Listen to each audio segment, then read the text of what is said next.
Olá, o meu nome é José Maria Pimentel e este é o 45 Graus.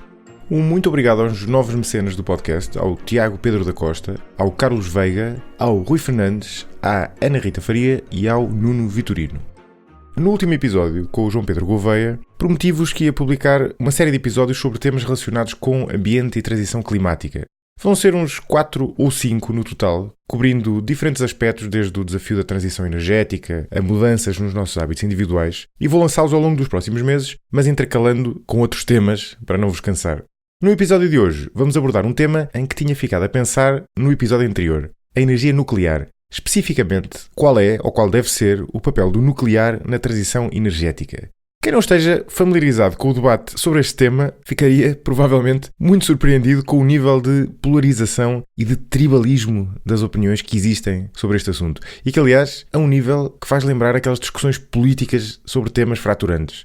De um lado, há quem diga nuclear nunca, ou no máximo muito pouco. Seja porque é perigoso, ou porque construir um reator é muito caro e, portanto, torna incomparavelmente pior do que outras alternativas limpas como as energias renováveis.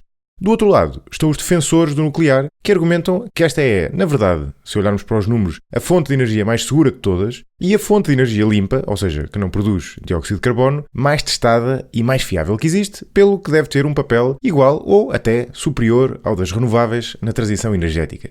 O convidado deste episódio, Luís Guimarães, está assumidamente neste último campo. O Luís é doutorado em fusão nuclear pelo Instituto Superior Técnico, em Lisboa, onde foi investigador durante vários anos. Atualmente é cientista de dados numa empresa de telecomunicações e é professor convidado na nova SBE. É ainda colunista na CNN e é cofundador do polo português da WePlanet, que é uma associação ambientalista que advoga soluções para as alterações climáticas baseadas na ciência e que se destaca, entre outras coisas, precisamente pela defesa do nuclear.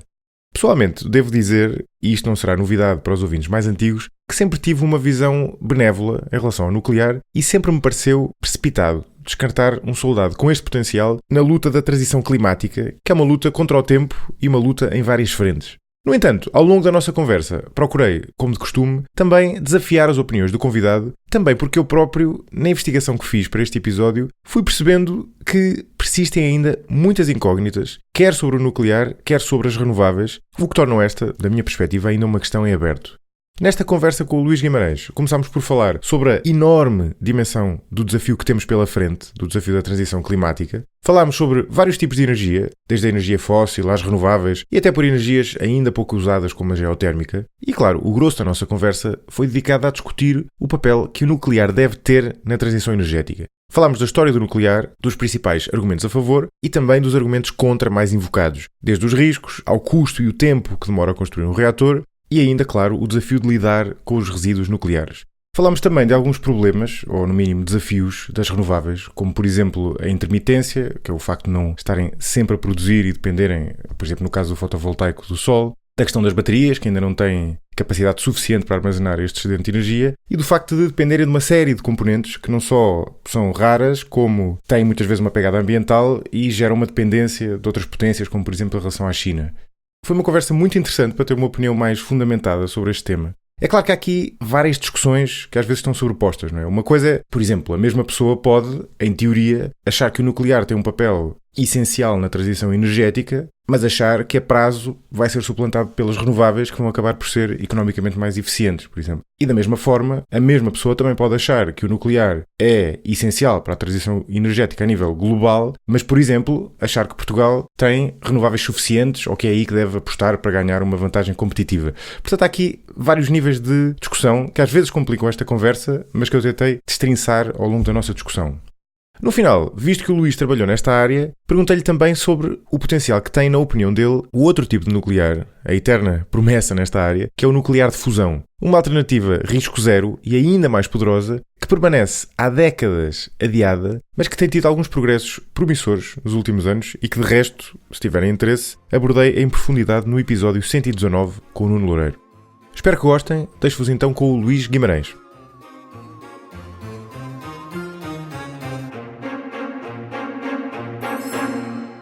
Luís Guimarães, muito bem-vindo ao 45 Graus. Obrigado pelo convite. Vamos falar de nuclear e eu acho que não vale a pena andar aqui com paninhos quentes. Temos que ir diretamente ao que está toda a gente a pensar ao ler o título do episódio, que é Guimarães com I. Olha, é muito bom para arranjar e-mails com o meu próprio nome, como eu te enviei, contas, é espetáculo. Pá, é grafia já toda antiga. A gente ficou a saber o teu Gmail, não é? Já é grafia antiga. O meu avô usava, o meu pai usava e olha, eu continuo. O meu puto infelizmente também tem, para manter a tradição. Acho que podias ter escolhido mudar ou não? Podia, mas não... Porquê? É um nome tão... Sim. E fica diferente. É grafia antiga, não tinha pensado nisso por acaso. Embora faça algum sentido, mas já fiquei a saber uma coisa.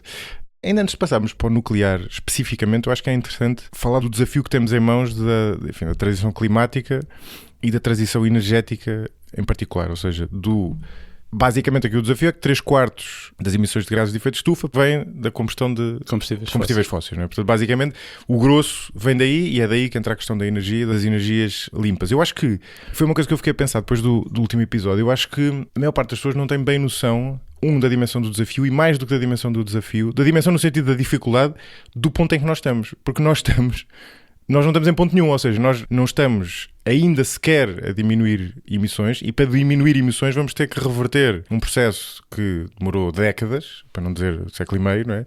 Em muito pouco tempo, não é? Que na verdade é um desafio gigante que tem que acontecer em várias áreas, não é? Que tem uma série de fatias ou uma série de pendências, ou seja, que não ocorre só numa determinada área e ao mesmo tempo, ou seja, nós temos de fazer isto ao mesmo tempo que há países que estão a crescer e portanto estão a precisar de mais energia. Ou seja, é um problema, é um desafio gigante, não é? Sim, só para ter uma ideia, acho que em 2023 a China instalou mais carvão que todo aquele que o Reino Unido tem. Ou seja, toda a nova produção de carvão da China é maior que aquela que o Reino Unido já tinha.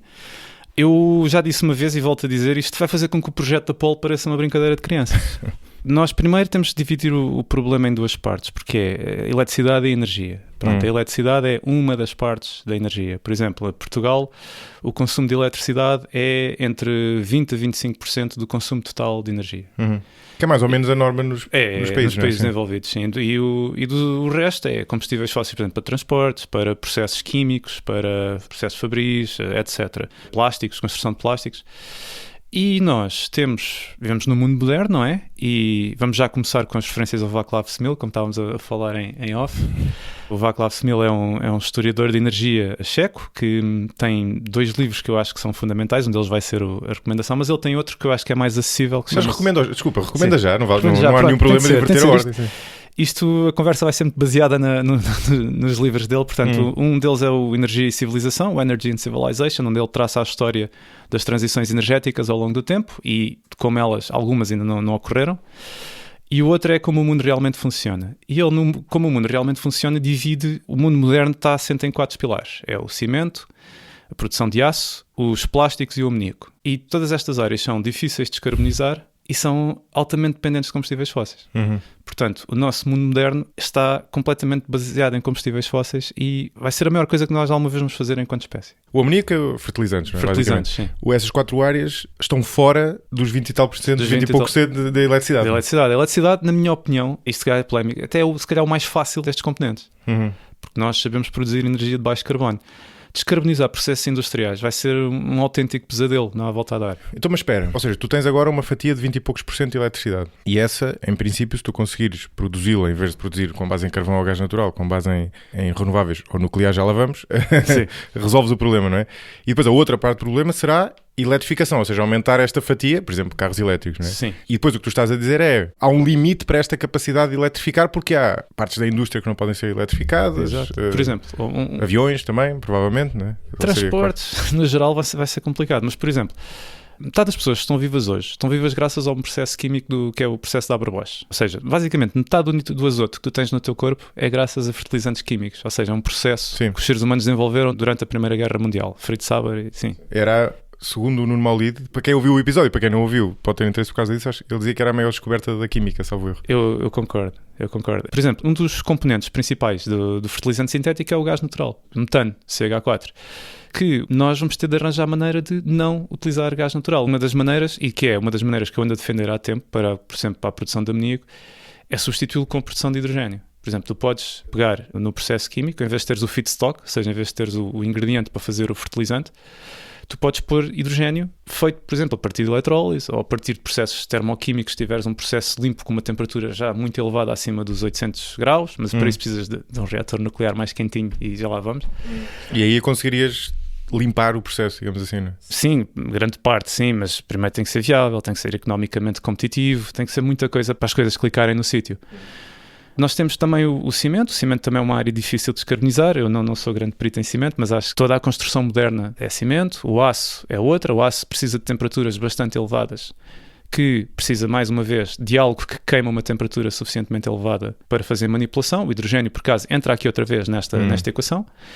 E o resto é os plásticos. Mas os plásticos aqui já entram como ingrediente. Ou seja, os combustíveis fósseis já entram como um dos ingredientes do plástico. Portanto, esta parte aqui já vai ser um bocado mais complicada. E toda a gente tem plásticos à volta. Toda a gente tem um telemóvel, toda a gente tem plástico no bolso.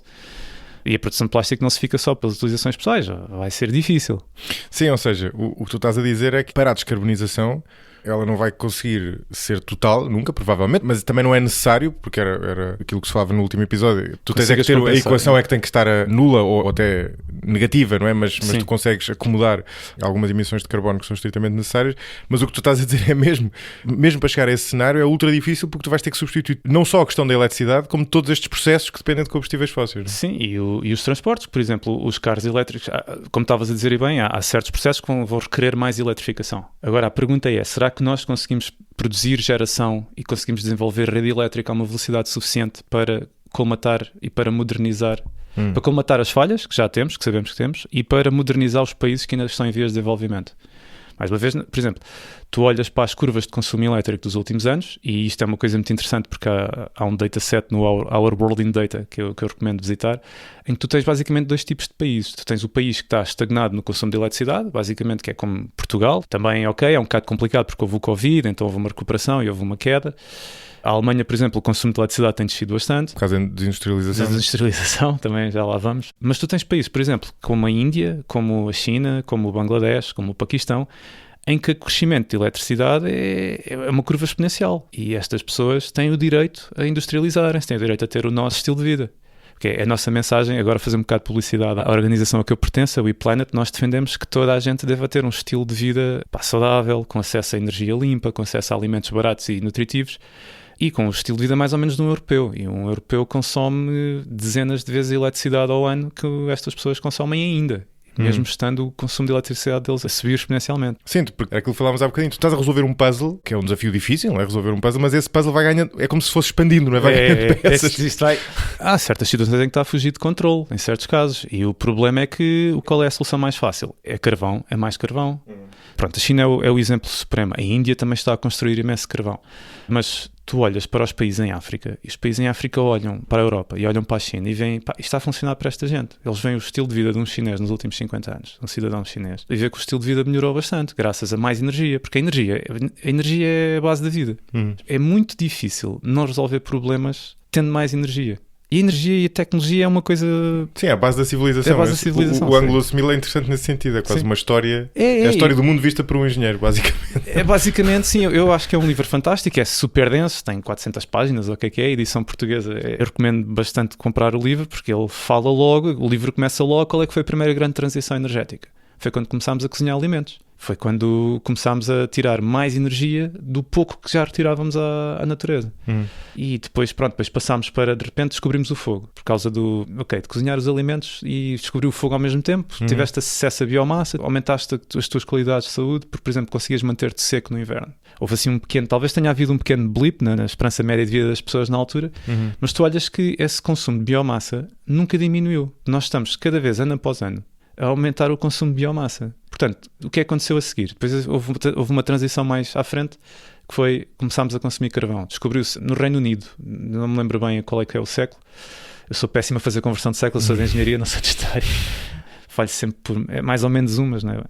E a certa altura, quando eles já tinham queimado grande parte das florestas, descobriram o carvão. E descobriram que o carvão era uma fonte... Eu parece que estou aqui a fazer publicidade ao carvão, mas não, eu estou a dizer é que o carvão é muito difícil vermos os livros do carvão. Só uma pessoa que não compreenda muito bem o carvão e o que é que o carvão é capaz de fazer, é que não é capaz de se ver livre dele. O que é que o carvão tem de especial? O carvão é muito mais denso que a madeira. É um vetor de energia, é um vetor fantástico. Tu podes transportar carvão, podes armazenar carvão tipo numa pilha, que é como se tem feito. Não estou a dizer que seja bom ambientalmente, mas estou a dizer que é fácil e é barato. Ambientalmente é o pior de todos, não é? Sim, claramente.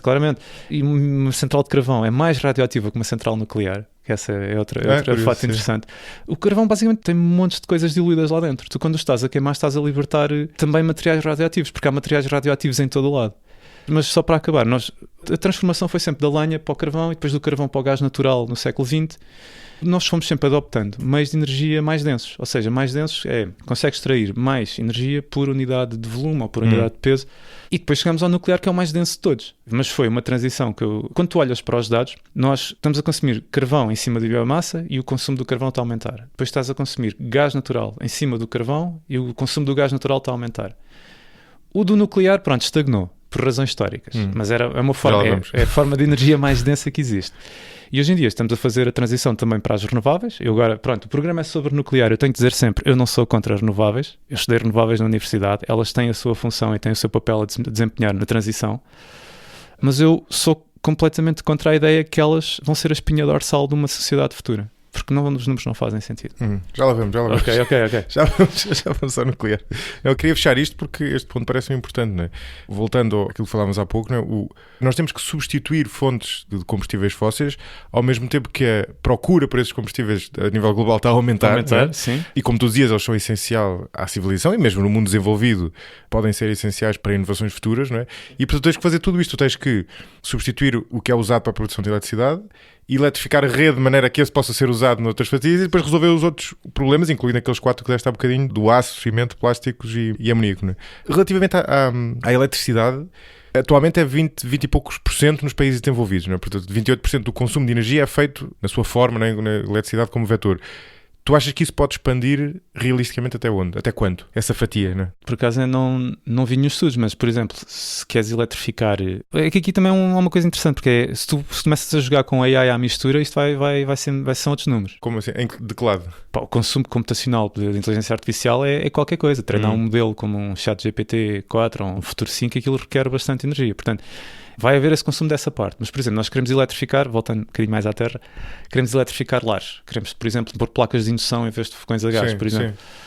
Queres trocar veículos elétricos, queres aumentar, por exemplo, o acesso a máquinas de lavar em países de terceiro mundo, porque a máquina de lavar, por acaso, é um grande elemento de libertação da mulher. Isto pode parecer uma frase, peço desculpa, o objetivo não é ofender, mas é... Sim, do ponto de vista sociológico, historicamente, sim. Eu não sei até que ponto é que é possível eletrificar, eu não sei, mas também não acho que a eletrificação seja uma panaceia, mas não tenho um número porque ainda não vi, não é porque ainda não vi nenhum estudo convincente. Sim, e não é certo, sim, na verdade não é certo.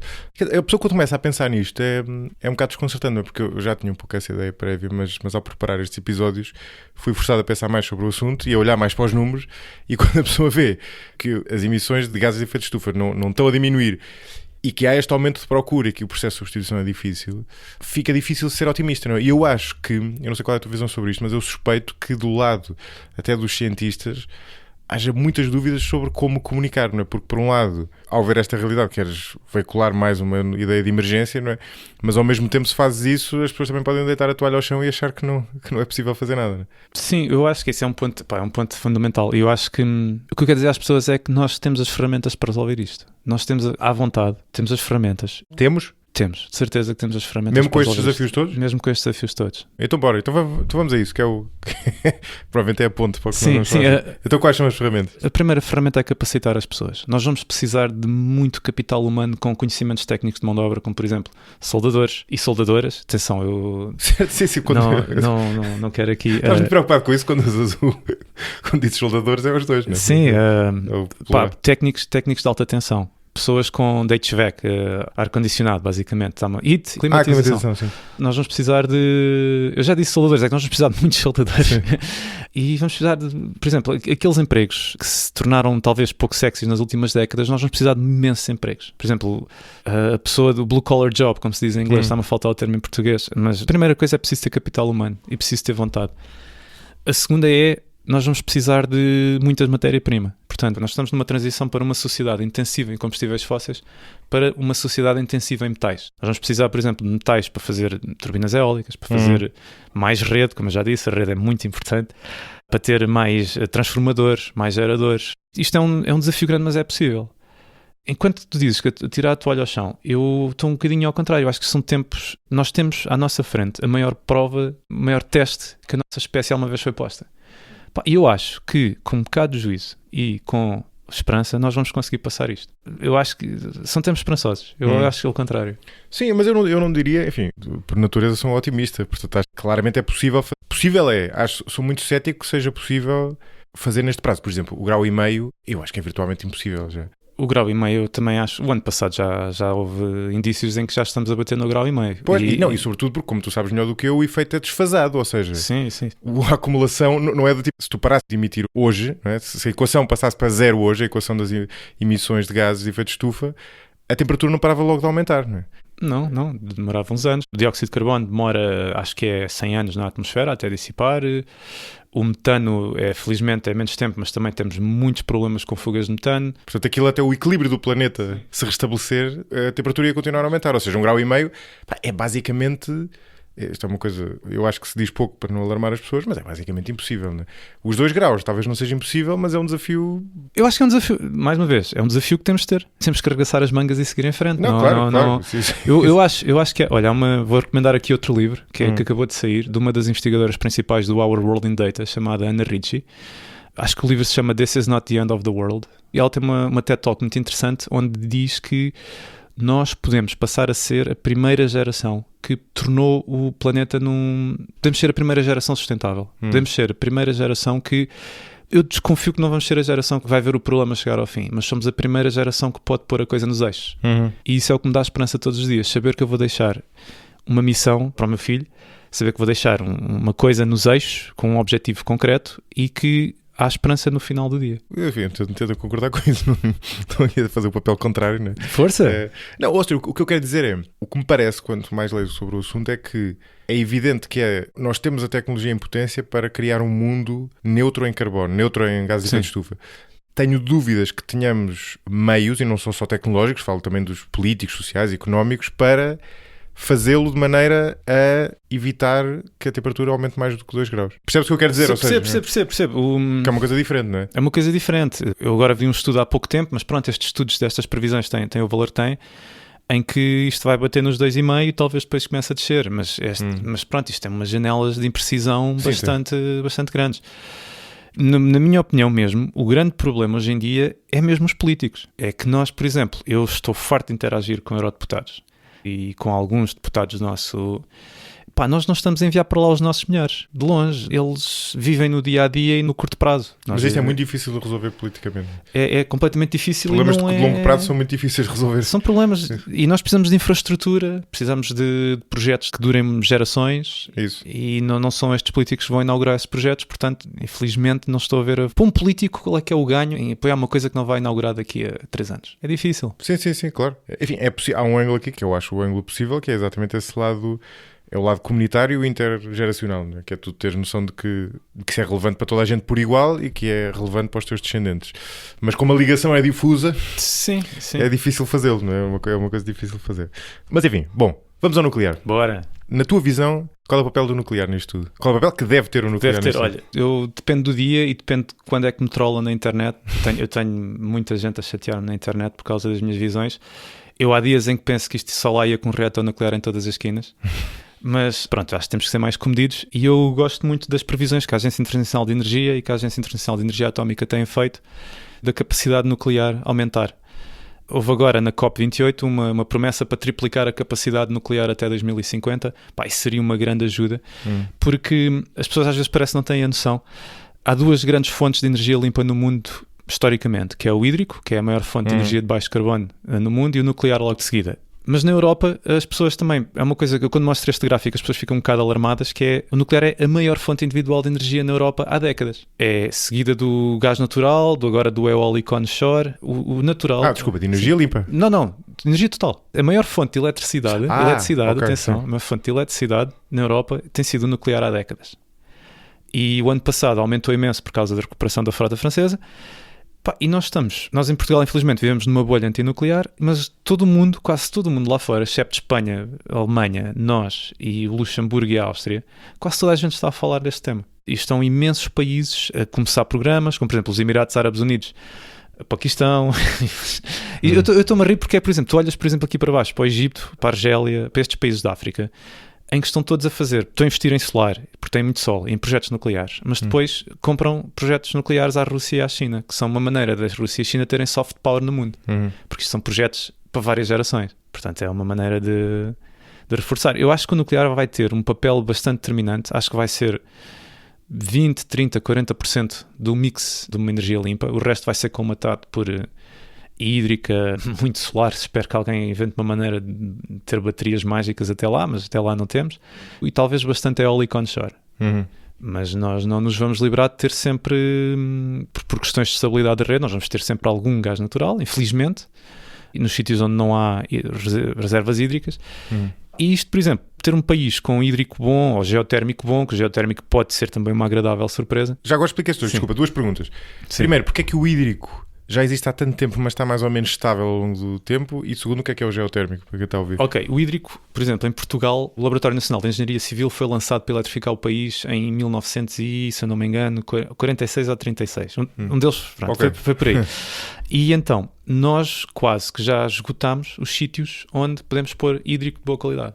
Ou então não deixam construir. Mas explica, desculpa, o que é hídrico de boa qualidade? Ou o que é hídrico de má qualidade? Ok, hídrico de boa qualidade é teres, por exemplo, uma queda de água grande que possa produzir muita energia, porque a quantidade de energia depende da altura da queda da água e do volume. Ou seja, quanto maior for a queda, mais energia consegues produzir, ou seja, melhor escala a tua construção. O hídrico não escala bem ao nível mundial porque não tens muitos países onde possas fazer hídrico de boa qualidade. Mas depois tens o reverso da medalha, por exemplo, tens a Noruega, que é quase 100% hídrica, tens a Costa Rica, que também é quase 100% hídrica, o Paraguai. O Brasil, parecendo que não, tem muita hídrica. Isto ter hídrica boa é como nascer com pais ricos. Metade do caminho está feito. A geotérmica é exatamente a mesma coisa. Depende muito do país onde estás. A geotérmica é aproveitar a energia, é um bocado uma simplificação, mas é aproveitar a energia térmica de tubos de lava, ou seja, tem que ser construído perto de vulcões, como na Islândia. Mas nem todos os tubos de lava são adequados para fazer isso, ou seja, para tirar o calor dos tubos de lava, para fazer, mais uma vez, para aquecer a água, para fazer turbinas girar. Nós vivemos à custa de chaleiras glorificadas que aquecem a água, geram vapor e fazem turbinas girar. É sempre um método para converter para a eletricidade. Não? É sempre. Ainda bem que o Tesla existiu, que foi o Tesla que inventou o motor alterno. E então, a geotérmica existe, por exemplo, muito dissimulada no Quénia, que é engraçado, tem um projeto muito pequenino de piloto. Mas agora há alguns desenvolvimentos que eu estou a seguir, ainda não há assim nada de revolucionário, em que, por exemplo, aproveitam as técnicas do fracking, ou seja, as técnicas de perfuração dos gás de xisto, para fazer uns furos verticais e depois horizontais, para entrar em contacto com tubos de lava, para teres um sistema de extração de calor. Mandas passar a água aquece, sai como vapor, faz girar a turbina. Interessante. Mas isso depende muito da localidade. O que existe depende muito da localidade. Pode ser que estas técnicas de perfuração de poços de gás de xisto ajudem na geotérmica. Muito interessante isso. Há uma dúvida que eu tenho sobre o nuclear, que na verdade é a ponto para nós falarmos das especificidades do nuclear que ainda não falámos. É que se eu olhar para um gráfico com o consumo de energia no mundo global e o peso de cada uma delas, o hídrico, lá está mais ou menos parecido ao longo do tempo, enfim, aumentando um bocadinho. O que mostra, lá está aquilo que tu dizias, que tem sobretudo que ver com uma questão de capacidade, não é? A capacidade que existe global provavelmente já está mais ou menos usada. E o nuclear é parecido porque começa a ser desenvolvido nos anos 60, 70, não é? E depois, a partir ali dos anos 90, eles estagnem e a fatia é quase sempre igual até aqui. Obviamente não será igual em todos os países, mas é mais ou menos parecida. Porquê? Ou seja, se o nuclear tem tanto potencial, se é a energia mais densa, como tu dizias, porquê é que ninguém pegou nele a sério ainda? Há países que pegaram, eu sei. França, por exemplo, não é? Mas nem todos. Isto agora tem a ver um bocado com a história do ambientalismo tradicional. Isto se for um rant muito grande, avisa. O nuclear surgiu nos anos 50. Para já um bocado de história, que é preciso dizer aqui um bocadinho de história, que é a fissão nuclear foi descoberta em 1938. Em 1939 o grande objetivo era transformar isto numa fonte de energia limpa para substituir o carvão. As pessoas dizem que nasceu por causa do projeto de armas dos Estados Unidos. Não é bem verdade. Surgiu primeiro, acima de tudo, para explicar o que era o fenómeno físico, depois para aproveitar, para substituir o carvão, porque antes tu tinhas imenso carvão à porta das cidades e as pessoas apanhavam com a fumarada do carvão e estava aqui uma coisa limpa para substituir o carvão, espetáculo. A primeira central nuclear a entrar em ação, ligada à rede, foi na União Soviética em 1954, em Obninsk, que depois houve uma em Calder Hall no Reino Unido, em 1957, e também em 1957 Shippingport nos Estados Unidos. Ou seja, tu tinhas centrais de 30 megawatts muito pequeninas, a entrar em serviço comercial em 1957. A da União Soviética era de 6 megawatts, só por curiosidade. Então, em 1957, as pessoas começam a olhar para, será que uma central térmica, porque na altura todas as centrais eram térmicas, basicamente tinhas carvão, tinhas lenha.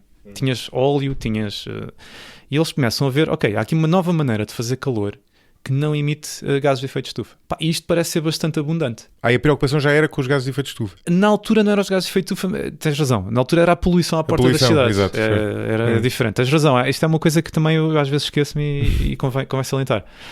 E então, a certa altura, há um boom de investigação nos anos 50 e 60 nos Estados Unidos para reatores maiores, reatores mais potentes, na União Soviética também, já vamos a Chernobyl. Sim. E o que acontece com os movimentos tradicionais ambientalistas é, eles dizem, que espetáculo, no início, que espetáculo, isto é uma fonte limpa de energia. Mas a certa altura, passado pouco tempo, eles apercebem-se, mas isto vai fazer com que toda a gente tenha acesso à energia limpa. Isto parece ser ainda mais barato que o carvão se bem desenvolvido. E a certa altura, e isto tem de ser dito, os movimentos ambientalistas tradicionais tratam as pessoas como se fossem vírus. O problema do mundo é as pessoas. E se tu dás uma fonte de energia abundante, limpa e segura às pessoas, elas vão se multiplicar e nós não queremos isso. Um dos grandes livros do ambientalismo tradicional, que é o The Population Bomb, do Paul Ehrlich, que é uma pessoa que ainda está viva e nunca acertou uma coisa na vida, ele dizia que nós vamos chegar a 2000, isto é um livro de 1962, se eu não estou a erro, nós vamos chegar ao ano 2000 com 2 mil milhões de pessoas, toda a gente a morrer à fome, imensas pessoas. Ele tem uma descrição que sai na Índia no comboio e de repente vê muita gente castanha, não pode ser, isto é um atentado à natureza. E de repente eles descobrem que há urânio em todo o lado no mundo. O urânio até é mais abundante do que se pensa, sempre que se vai à procura de urânio encontra-se mais urânio. Há muito combustível, tu precisas de uma pepita de urânio enriquecido do tamanho do teu dedo de polegar. Isto equivale a uma tonelada de carvão, é uma fonte de energia super densa. Isto é um vetor de progresso, isto está bem documentado e então nós hoje ainda vivemos na sombra dessa visão malthusiana de as pessoas são o grande problema do mundo são as pessoas. Mas desculpa, mas de onde é que vem essa visão? Não é? Ou seja, porque é que é mau haver muitas pessoas? Porque estraga o mundo, é isso? Sim, porque o malthusiano no sentido em que Malthus, que era o autor dessas visões do... Sim, eu conheço, sim, okay. mas a questão o ponto do Malthus é que isso era insustentável. Não é? Era insustentável. É que havia uma espécie de restrição natural ao crescimento da população. Portanto, temos de acabar com o crescimento da população e qualquer vetor que permita que as pessoas tenham maneiras de se desenvolver. Sim, mas eu sei, mas a premissa de base desta visão que tu estás a descrever não é que existe uma restrição à natureza da população, é que devia existir uma restrição. É diferente, é normativo, não é? Devia existir para quê? Para proteger o planeta? Porque nós estragamos o planeta, é isso? Nós, as pessoas que fundaram este tipo de visão eram conservacionistas acérrimos. Eles diziam que a natureza selvagem devia ser para aqueles que realmente a apreciam. Ou seja, e estas massas aqui deslavadas, isto é mesmo uma passagem do livro. Estas pessoas não são como nós, estas pessoas não têm direito, não sabem apreciar a natureza como nós sabemos. E isto é uma visão monstruosa que está no livro. Este livro continua a ser uma fonte de inspiração para muitos movimentos. E o nuclear teve dois grandes problemas. Sim, foi esta pressão que foi feita pelo ambientalismo tradicional, que não o permitiu desenvolver, e foi a grande arrogância da indústria nuclear que realmente existiu. Houve uma grande parte da arrogância a dizer, está resolvido, a gente agora vai começar a fazer aqui nuclear a torto e a direito. Não é bem assim também. Um reator nuclear é um mega projeto. E a coisa mais difícil no mundo é a gestão de projetos. E era muito difícil entregar a tempo e horas. Nos primeiros reatores, estou a falar nos primeiros dos anos 60, foi muito difícil entregar a tempo e horas projetos. Ou seja, prometeram mais do que depois prometeram muito entregaram. Mais, sim. Mas as coisas entram nos eixos. A certa altura as coisas entram nos eixos. A certa altura eles conseguem começar a desenvolver, por exemplo, o projeto nuclear francês, on budget e on time. O projeto atual na China, on budget e on time. Tu tens imensos casos de reatores nucleares que de repente as pessoas começam a ganhar experiência e começam a ver, olha, nós afinal conseguimos mesmo construir frotas nucleares a tempo e com preços competitivos com o carvão. Interessante. Portanto, o que estás a dizer é, primeiro houve a questão do movimento ambientalista, não é? Sim. A tua explicação. Depois, a indústria também não foi capaz de entregar esses mega projetos originalmente a tempo. E depois houve Chernobyl, não é? Primeiro houve 3 Mile Island, Sim. em 79. Há um comunicado de 1978 ou 77 em que esta malta do ambientalismo tradicional diz, vai haver mais cedo ou mais tarde um acidente. Eles vão fazer um slip-up, eles vão cometer um erro e nós temos de estar preparados para saltar nessa altura. E aconteceu em 3 Mile Island. 3 Mile Island não foi um nada. Aquilo, houve uma pessoa que apanhou uma dose de radiação equivalente a um raio-x ao peito. O reator realmente derreteu, teve um meltdown, derreteu aquilo que se chama o reactor pressure vessel, ou seja, o sítio onde está incluído o combustível, mas os sistemas de segurança funcionaram devidamente.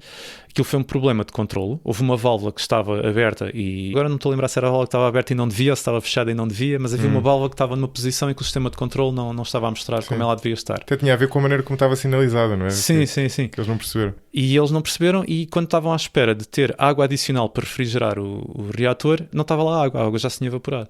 Então o reator derreteu, foi para a contenção, como estava toda a gente à espera, de ser, e a central derreteu, e de repente aquilo, houve uma coincidência fantástica, que uns dias antes, 12 ou 13 dias antes, já não me lembro, houve um filme da Jane Fonda no cinema chamado The China Syndrome, que estreou, que era sobre um acidente catastrófico de uma central nuclear que ia derreter o chão até à China. Mas tem aquelas vibes todas do e os capitalistas malvados, que isto é uma coisa muito secreta, que nós não sabemos o que é que eles estão a fazer dentro de portas.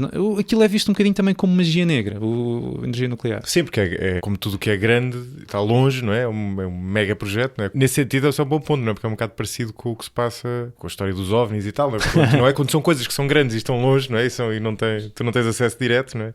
E tem uma componente tecnológica. Mas é engraçado, não tem de estar longe. Por exemplo, na Holanda, nos Países Baixos agora, o sítio onde eles guardam os resíduos nucleares, que eu não gosto de chamar resíduos nucleares, eu gosto de chamar combustível nuclear gasto. O sítio onde eles guardam o combustível nuclear gasto é um museu. Chama-se o Covra. Tu podes ir visitar peças de arte no meio de contentores de combustível nuclear gasto. Não, que lá está, mas isso é precisamente para corrigir essa questão. Há tours a centrais nucleares. Nós estamos há que tempos a tentar contactar Almaraz para fazer lá uma tour de visita. É difícil porque eles têm um centro de visitantes em construção.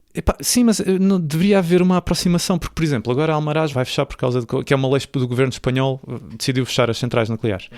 As pessoas da localidade estão muito contentes de ter lá a central. É um motor de progresso, é um motor económico, tem muita gente que vai lá trabalhar, vive lá, faz a economia toda à volta da central, e a central devolve muito à localidade. Nos sítios em que há uma aproximação, as pessoas não temem as centrais. Portanto, é uma questão se calhar, uma questão de popularizar mais a aproximação às centrais nucleares. Mais à frente vamos voltar a esta questão que eu acho um ponto de análise interessante, porque é que ao longo das décadas a fatia do nuclear não aumentou. Mas eu acho que para esclarecer isso completamente, temos de falar do que ainda não falámos, porque é o teu argumento, não é? Que é quais são as vantagens do nuclear face, ou seja, o que tu defendes, para ficar claro, não é que não se aposta em renováveis, como é lógico, não é? Desde logo eólica. Quando diz eólica onshore, é aquilo que nós estamos habituados a ver, não é? Sim. Offshore é no mar. É, exatamente. É aquilo que nós vemos quando vamos na autoestrada. Exato, não é? E painéis solares, tu defendes isso, mas porquê é que tu defendes um papel importante para o nuclear? O que é que o nuclear tem que outro tipo de energias não tem, não é? Ok, primeiro, se tu fizeres a análise do ciclo de vida, o ciclo de vida eu estou a contar desde a primeira extração, tipo particalhaus para montar o cimento, até ao final do desmantelamento da central, é a fonte de energia com menos emissões de gás de efeito de estufa por unidade de eletricidade produzida. Mas de longe. É verdade. Sim. Mas é muito parecido com os outros dois, não é? É quase igual às renováveis. Depende dos números que tu utilizas. A não ser que tu estás a falar, porque os outros usam muitos materiais, não é? Estás a incluir os materiais. Estou a incluir os materiais, ok, sim. É diferente, sim. Certo, tens razão, desculpa, tu disseste isso, sim. Por exemplo, tens um problema com os painéis solares que eu acho que tem de ser endereçado, que é, tu precisas de muito vidro e precisas de muita temperatura para certos tratamentos, e com isso só se consegue com um certo tipo de carvão. Portanto, consegues recuperar o investimento em carvão ao longo da vida, mas tu não constróis painéis solares com mais painéis solares. Tu precisas sempre de uma fonte térmica bastante quente. Ou seja, o que estás a dizer é quando tu contabilizas não só o que cada uma delas emite ao ser produzido, que aí basicamente é praticamente zero, seja para o nuclear, seja para as renováveis, mas também os materiais que são usados na produção do equipamento, aí estas renováveis que nós estamos a falar têm, sendo ainda obviamente muito abaixo da eletricidade produzida a partir de combustíveis fósseis, tem substancialmente mais do que a nuclear. A pegada extrativa, que isto é uma coisa que me faz um bocado de confusão nas pessoas que defendem arduamente as renováveis e depois são anti-mineração. Eles precisam de bastante mineração, precisam de muitos materiais, precisam de... Depois vêm de países com governos pouco recomendáveis em alguns casos. Sim. Enquanto que, por exemplo, nós temos urânio, mas está proibido de ser... Não sei se está proibido de ser... Acho que não está proibido, aliás, mas não se minera. Em Espanha, sim, está proibido minerar urânio. A primeira é essa, a primeira é a quantidade de emissões. Desculpa, é que são duas dimensões. Uma é quanto é que emite produzir os equipamentos, por exemplo, os painéis solares, e a outra, que não está diretamente relacionada com as alterações climáticas, é quanto é que tu vais pagar por esses materiais e que tipo de efeito geopolítico isso tem também, não é? Pois, também não parece irrelevante. Neste momento, nós estamos a trocar a dependência que tínhamos da Rússia, do gás natural, para a dependência que tínhamos do fotovoltaico para a China. A China controla 90% a 95% da cadeia de produção dos painéis fotovoltaicos. O solar fotovoltaico na Europa está morto. Nós não conseguimos construir nada, nem reatores nucleares, nem fotovoltaico, nem turbinas eólicas. Este setor energético aterrou todo. E nos Estados Unidos lançaram o Inflation Reduction Act, que é o maior acto protecionista da história dos Estados Unidos, acho eu, em termos de quantidade de dinheiro, para voltar a relançar estas indústrias todas para ter as cadeias de abastecimento protegidas internamente. Nós estamos a assistir, eu não sou perito em geopolítica, mas parece-me que estamos a assistir a um pós-globalização em que as pessoas estão a reverter e estão a fazer o onshoring da... Sim. E na Europa fizeste isso com os semicondutores, por exemplo. Sim. Mas com o resto, acho que ainda não fizeste. Sim.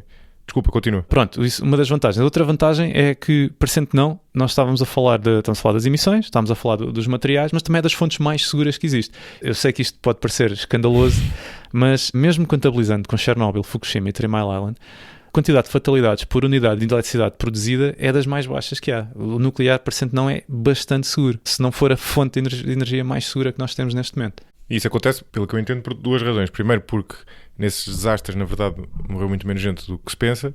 E, por outro lado, porque as outras fontes de energia acabam por matar as pessoas, no caso dos combustíveis fósseis, por exemplo, por poluição, e mesmo no caso dos outros, com acidentes que ocorrem durante o processo, não é? Da montagem. Sim. Então. Pá, eu honestamente, o eólico, tenho um bocado de medo de alturas. Aquilo é preciso alguém com um treino muito especial para ir lá acima, arranjar as caixas de velocidades lá em cima.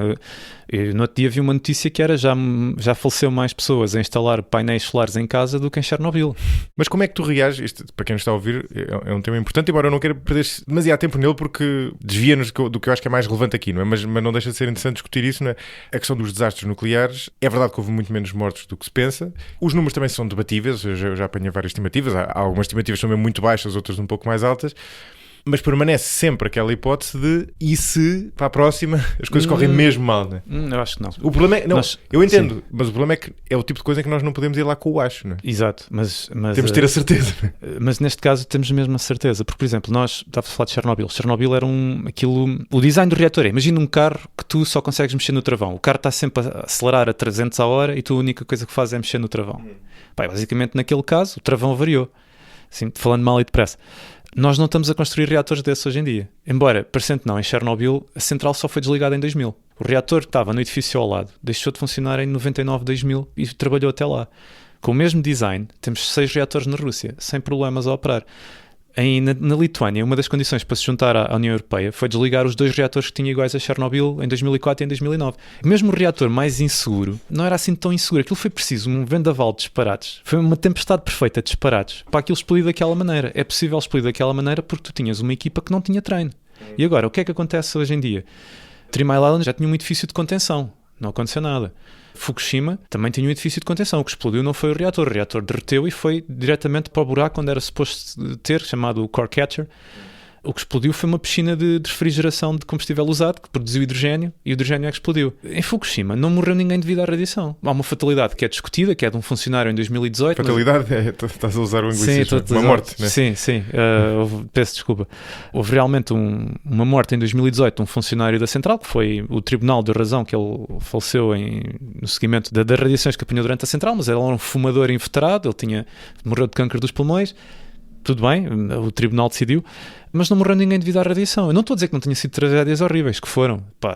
Fukushima foi o maior terremoto que nós temos em registro enquanto espécie, acho eu. Chernobyl, as pessoas pensam que aquilo faleceu imensa gente. Os números da Organização Mundial de Saúde e das Nações Unidas, da UNSEER, da United Nations, das Nações Unidas para estes temas. Mas o meu ponto é, embora haja um debate sobre os números exatos, parece-me inquestionável que não morreu muita gente e morreu muito menos gente do que se pensa. A questão é... Pode vir a acontecer. Há muita gente que tem um argumento contra a nuclear que eu acho válido, quer dizer, ao contrário de outras fontes de energia, aqui há uma possibilidade que aconteça um desastre gigante. E a minha pergunta é impossível que aconteça um desastre gigante, seja por um erro humano, seja por um terremoto / marmoto, seja porque há um país inimigo que decide atacar aquele país e mandar umas bombas para a central nuclear, ou seja, é que isso tem de ser impossível acontecer, para isso ser, eu acho que esse é o grande obstáculo, não é? Pronto, eu não sei, na verdade. Então, por exemplo, olha, agora como se viu em Zaporizhia, houve realmente mísseis morteiros a serem enviados contra os edifícios de contenção, aquilo já é um edifício de contenção moderno. É assim, se tu mandares um míssil nuclear contra uma central nuclear, acho que o problema vai ser o míssil, não é? Sim, claro, aí tu podes gastar muita energia a tentar romper o edifício de contenção, porque aqueles são bunkers autênticos. Mas aí já tem de haver, já houve um ator perverso. Agora, a diferença é, mas estamos a falar de explosões. Agora mesmo pergunta honesta, estás à espera que a central exploda como uma bomba? É impossível. Não, estou a falar de libertação de radiação. Sim, eu sei que aquilo não é uma bomba, mas é assumir que o isótopo é diferente. Não, é o nível de enriquecimento. O isótopo, podes fazer o mesmo isótopo, pode ser urânio 235, só que nas centrais normalmente utiliza-se enriquecido a 5%, a concentração natural é 0,7%. Então enriquece a 5% para manter uma cadeia... Enriquecer é concentrar, no fundo. É concentrar. Transformas o urânio num gás, centrifugas, separas o 238, que não é físsil, do 235. Eles têm pesos diferentes, concentras o 235 pela centrifugação porque vais tirando 238. Ok. E depois voltas a transformar num sólido e pões em pastilhas dentro com o tamanho da cabeça de um polegar, em pastilhas dentro de um reator. Do polegar que é um mindinho. Exato, é um mindinho. Eu tenho as mãos pequenas, portanto, sim. Serve. Há sempre essa noção, mas, por exemplo, mesmo agora em Zaporizhia, o pior caso possível que a sociedade americana disse que poderia acontecer era algo sempre contido à área da central. Porque, mais uma vez, há muito pouco combustível. É uma fonte de energia muito, muito densa. Há pouco combustível dentro da central. E tentar dispersá-la como aerossol requer muita energia. Mesmo muita energia para pulverizar aquilo. Portanto aquilo que se dizia sobre Chernobyl poder ter afetado a Europa inteira é um mito. Chernobyl é um reator diferente, não é? Chernobyl era um reator sem edifício de contenção. Ok. Era um armazém. Aquilo, Chernobyl era o... eu acho que uma pessoa for a um hipermercado consegue montar um reator parecido com o de Chernobyl, que era parecido ser o mais... Não era o mais artesanal, mas era o mais... rudimentar, sim. Era o mais simples e mais barato possível, montado com a mão de obra mais barata possível. O que aconteceu em Chernobyl foi que tu tiveste mesmo dispersão de elementos de combustível. Mas a dispersão de elementos de combustível também foi numa área muito localizada. Dispersão dos elementos sólidos. Porque, atenção, Chernobyl descobriu-se que estava a acontecer por causa de uma fagulha que chegou à Suécia. Nós temos detectores de radiação muito, muito precisos e muito, muito sensíveis. Tu podes estar a detectar coisas que estejam a acontecer do outro lado do mundo se os ventos forem favoráveis ao fim de semana. Mas a libertação que houve não foi tão significativa como se possa pensar. Houve, na altura, realmente... Houve uma libertação de alguns elementos que entrou na cadeia alimentar local. Houve crianças que morreram, sim, por causa da tiroide. Um dos produtos que se liberta dentro de um reator nuclear é um isótopo do iodo, o iodo 131. E as crianças têm uma tiroide muito pequena, ingerem iodo, o iodo acumula na tiroide e elas, acabam por morrer. Só que o câncer da tiroide tem 99% de curabilidade. De alguma maneira é dos cânceres menos agressivos.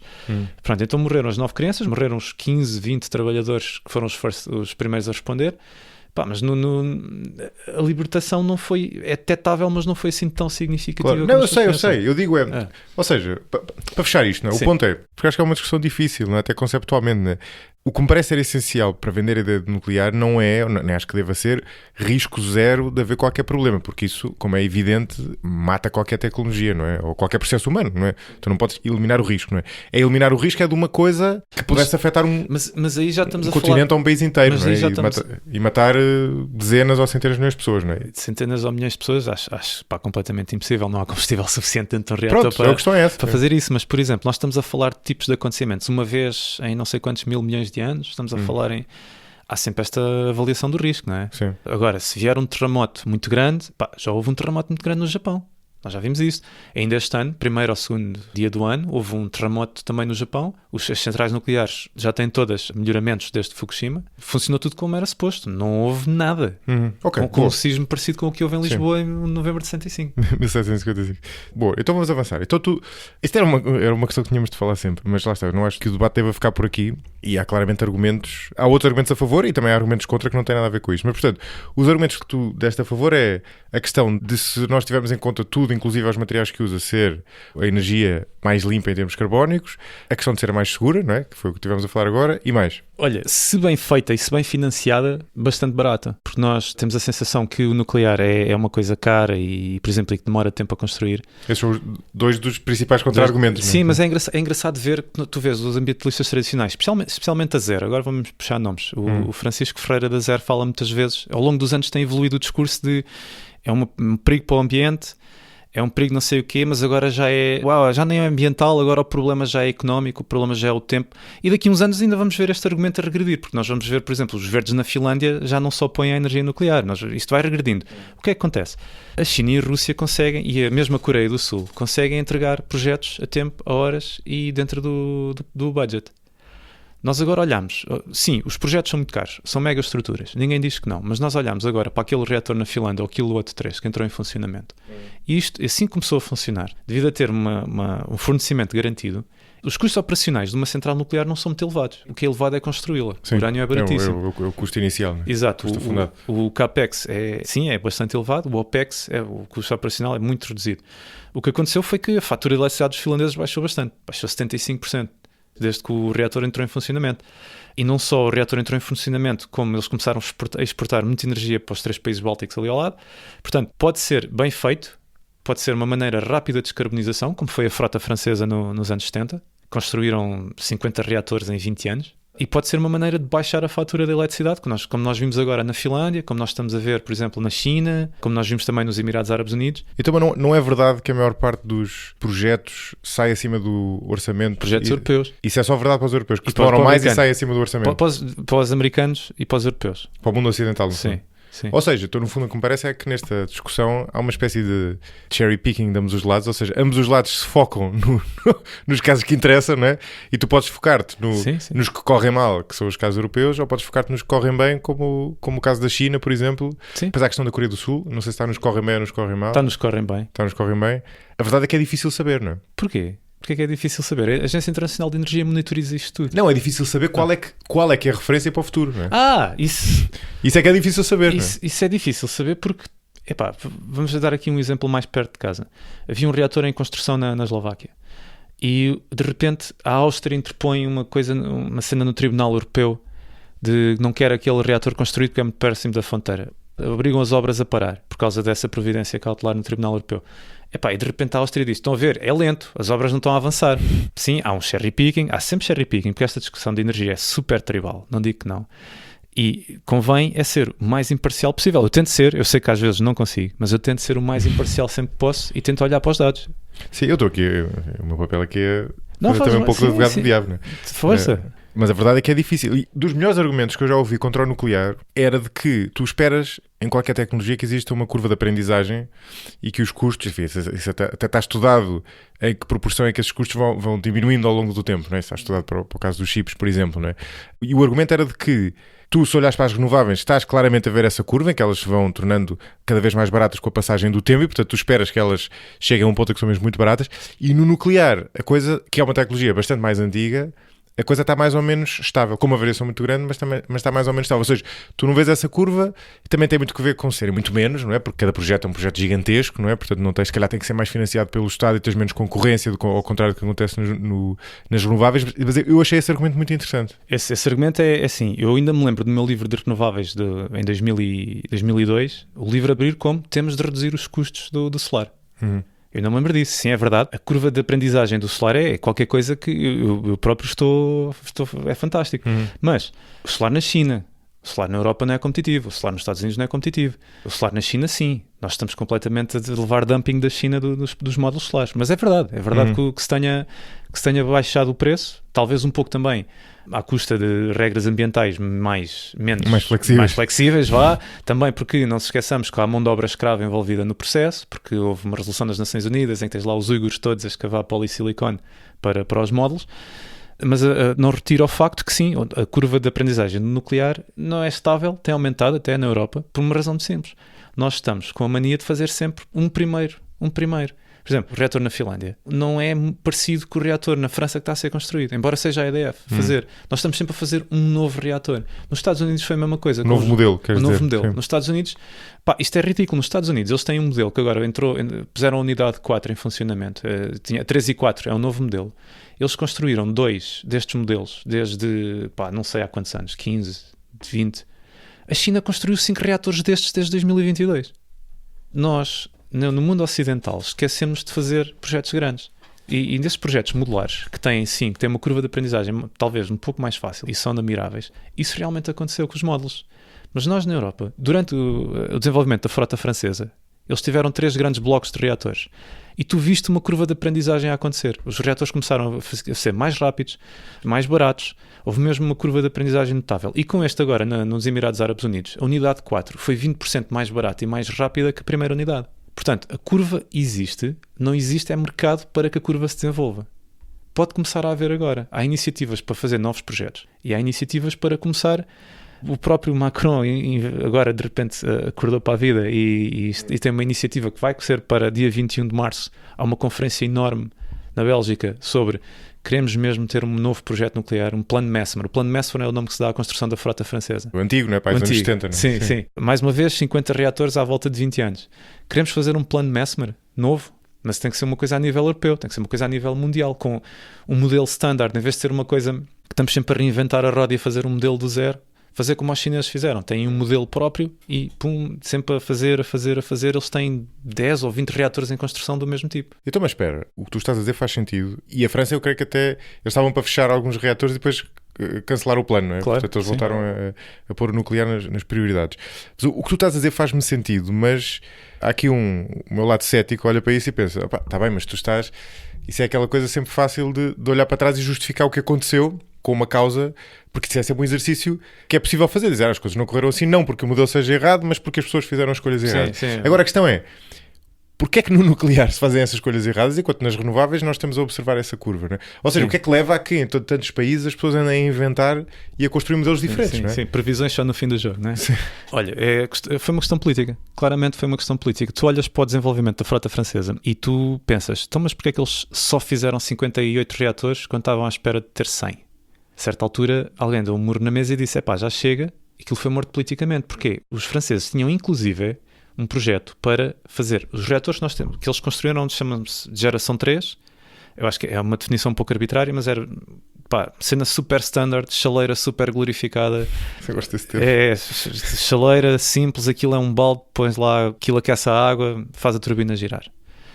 Eles tinham, inclusive, um plano de desenvolvimento do passo a seguir, que era um reator de geração 4, que não só fazia mais combustível que aquele que consome, como também podia queimar os resíduos dos anteriores. Isso foi completamente morto no início dos anos 90. Não, era porque eles estavam com excesso de energia, não é? Ou achavam que estavam, não é? Achavam que estavam. É assim, tu conheces aquele ditado que é tempos difíceis geram homens duros geram tempos fáceis geram homens moles geram tempos difíceis. Não, nunca tinha ouvido. E vai à volta. E o que aconteceu?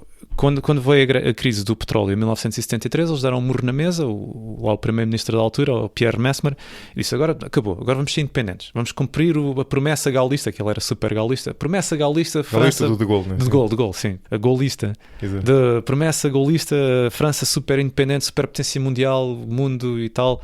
Vamos chamar os americanos, que eles têm know-how, vamos fazer uma parceria, porque a França era grande aliada americana desde o pós-guerra, desde sempre, vá.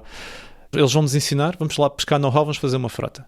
E nunca mais vamos estar dependentes de combustíveis fósseis. E depois, de repente, a certa altura, mas a gente tem tantos reatores nucleares, para que a gente precisa de tantos reatores nucleares? Nós já temos muitos.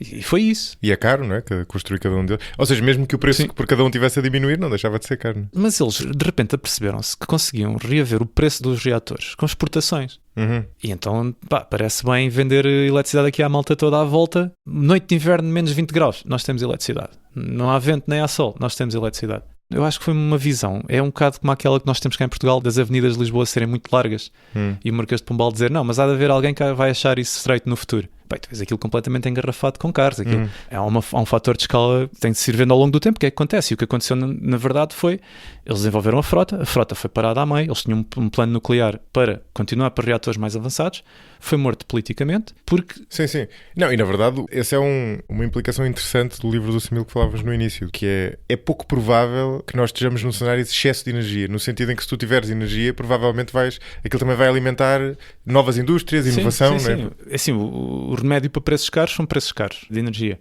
Tu hoje em dia tens a procura a disparar completamente. Tu tens a eletrificação, como já falaste, carros elétricos, etc. E depois há assim uns planos mirabolantes em que as pessoas têm que à noite pôr o carro ligado à rede para voltar a descarregar o carro, para cobrir aquele pico de procura muito grande que há no início da noite quando as pessoas chegam a casa. Há esses planos mirabolantes, tipo máquina de Rube Goldberg, que isso nunca vai funcionar na vida, honestamente. E depois tens aquelas afirmações mirabolantes da democratização das fontes de energia, que eu também não percebo nada disso, porque isso não faz sentido. E da descentralização. Ninguém disse que uma rede centralizada e uma rede descentralizada são inimigas, são complementos fantásticos. E o que é que acontece com o nuclear? Sim, o nuclear funciona com redes muito centralizadas. Ao pé de cidades. Ou seja, tu consegues alimentar centros urbanos muito grandes, com uma pegada de terreno muito pequenina. uma central nuclear de 1 gigawatt, só para as pessoas, 1 gigawatt consegue alimentar 1 milhão de lares. 1 milhão de lares americanos, nós se calhar... mais. Uma central, por exemplo, Almaraz tem 2 gigawatts.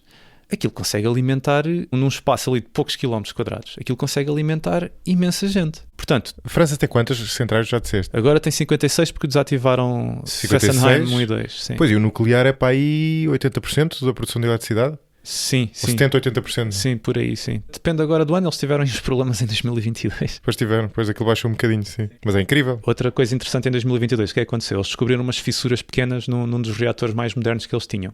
Eles não tinham know-how de soldar aquilo. Eles já não tinham in-house, já não tinham na EDF. Eles tiveram que ir pedir ajuda aos americanos, com alguém que tivesse certificação de soldador de indústria nuclear. Mas porquê que não tinham? Porque isto foi desinvestido politicamente ao longo de décadas. Eu sei que eu estou a fazer o papel de cético. Ou seja, é por isso também que tu estás aqui. Eu tenho já há muito tempo uma visão simpática em relação ao nuclear. Agora...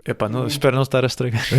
não, ao contrário. Não, ou seja, mas é interessante fazer de advogado do diabo para tentar desafiar o argumento, digamos assim. E o que eu penso é, e voltamos à questão de que falávamos há bocado, é porque é que há tão poucos países a apostar a sério no nuclear ao longo do tempo, não é? E porque é que ele tem estes problemas? E tu dizes-me, não foram os governos que foram erros políticos e tais, mas isso é um bocado como aquela coisa do comunismo, não é? Que não funcionava em lado nenhum porque ninguém o implementou bem. Mas se calhar há aqui um problema estrutural que faz com que seja difícil implementar isto corretamente em muitos sítios. Quer dizer, claramente não é impossível, porque tu tens casos, e a França para todos os efeitos é um deles, mas, por exemplo, uma das explicações pode ser precisamente que, como as centrais são muito grandes e constroem-se poucas em todo o mundo, tu não geras o tipo de dinâmica de inovação, de concorrência, por exemplo, que estás a ter agora com as renováveis, não é? Que basicamente eu aqui em casa recebi não sei quantas propostas para instalar painéis solares, não é? Quer dizer, eles andam todos à luta uns com os outros a ver quem é que instala por menos, não é? E se calhar aqui é uma das hipóteses.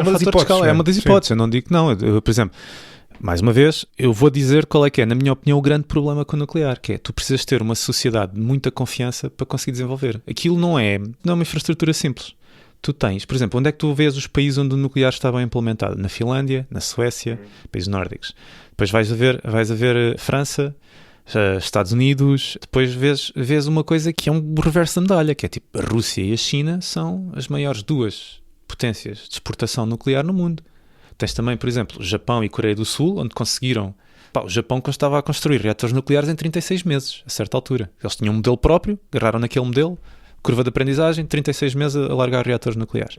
Mas depois tu tens a China e a Rússia a exportar reatores como se não houvesse amanhã, com planos de financiamento muito bons para se tu fores um país do terceiro mundo. Porque tu chegas lá e dizes, vocês não têm indústria? Então, olha, nós vamos aí, construímos o reator, vendemos a eletricidade, somos nós que operamos, somos nós que tratamos de tudo, e vocês só têm que comprar a eletricidade. Isto para um país de terceiro mundo parece um plano bom. Mas sim, mas tens como as petrolíferas faziam, os ocidentais faziam, não é? Mas tu tens o apoio do Estado. Tu sabes que daqui a 5, 10 anos vais ter o apoio. Ou seja, são coisas que precisam de... Agora vão dizer, mas isso está completamente relacionado com Estados mais autoritários. Não, eu por acaso acho que é o contrário. Eu acho que o nuclear devia florescer em democracia.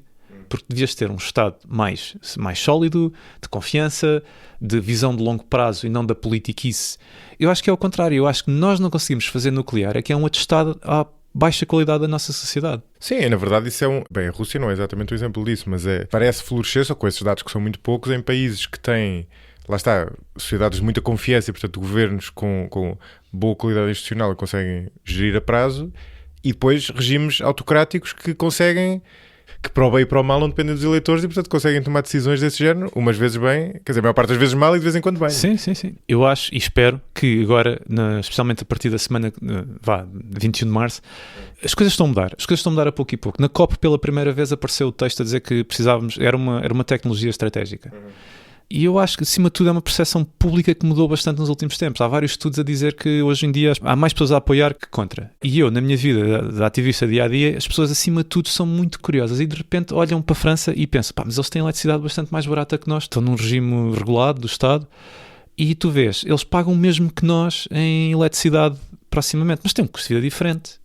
Ou seja, o salário mínimo não é o mesmo, o salário médio não é o mesmo, e o custo de eletricidade é basicamente um bocadinho ela por ela. Os países com nuclear têm eletricidade mais barata? Os com nuclear a funcionar têm eletricidade mais barata. Por exemplo, o caso alemão. A Alemanha decidiu ficar completamente dependente do gás. E é assim, montar um reator nuclear pode ser caro. Não ter nuclear é ainda mais caro. Sim, o caso da Alemanha acho que já ninguém defende. Não é? Sim, ainda há gente a defender isso, mas a cena é...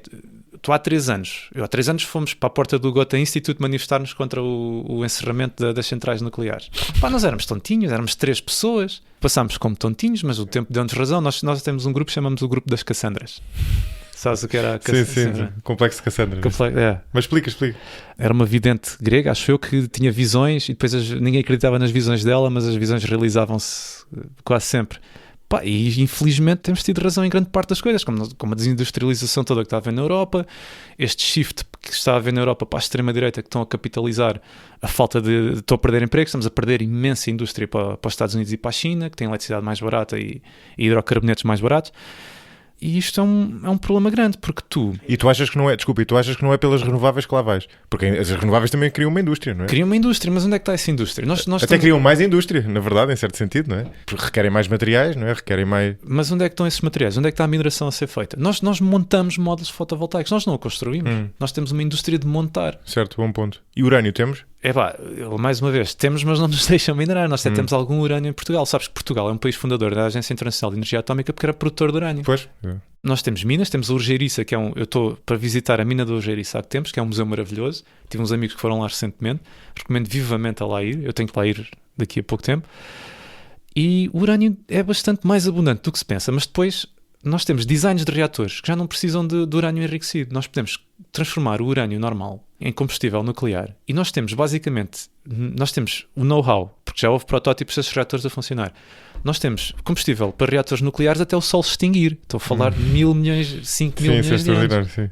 Há outro contra-argumento que eu nunca ouvi dito exatamente assim, mas presumo que esteja na cabeça de muitas pessoas em relação ao nuclear, relativamente a esta questão dos desastres, seja da gestão dos resíduos, que tem a ver exatamente com o know-how, não é? Com o conhecimento que tu falavas há bocado. Que é do tipo, se isto é uma área tão técnica, se tu agora desatares a difundir reatores nucleares pelo mundo, podes, na verdade, vir a ter mais problemas porque eles vão ser usados de uma maneira mais leviana, não são instalados com os estándares necessários, não têm equipas com tanta qualificação técnica. Percebes? Ou seja, isso também limita a capacidade de escalar esta tecnologia, coisa que nas renováveis não acontece tanto, não é? Porque são tecnologias, para o bem e para o mal, mais simples, não é? É assim, eu acho mesmo muito difícil isso acontecer.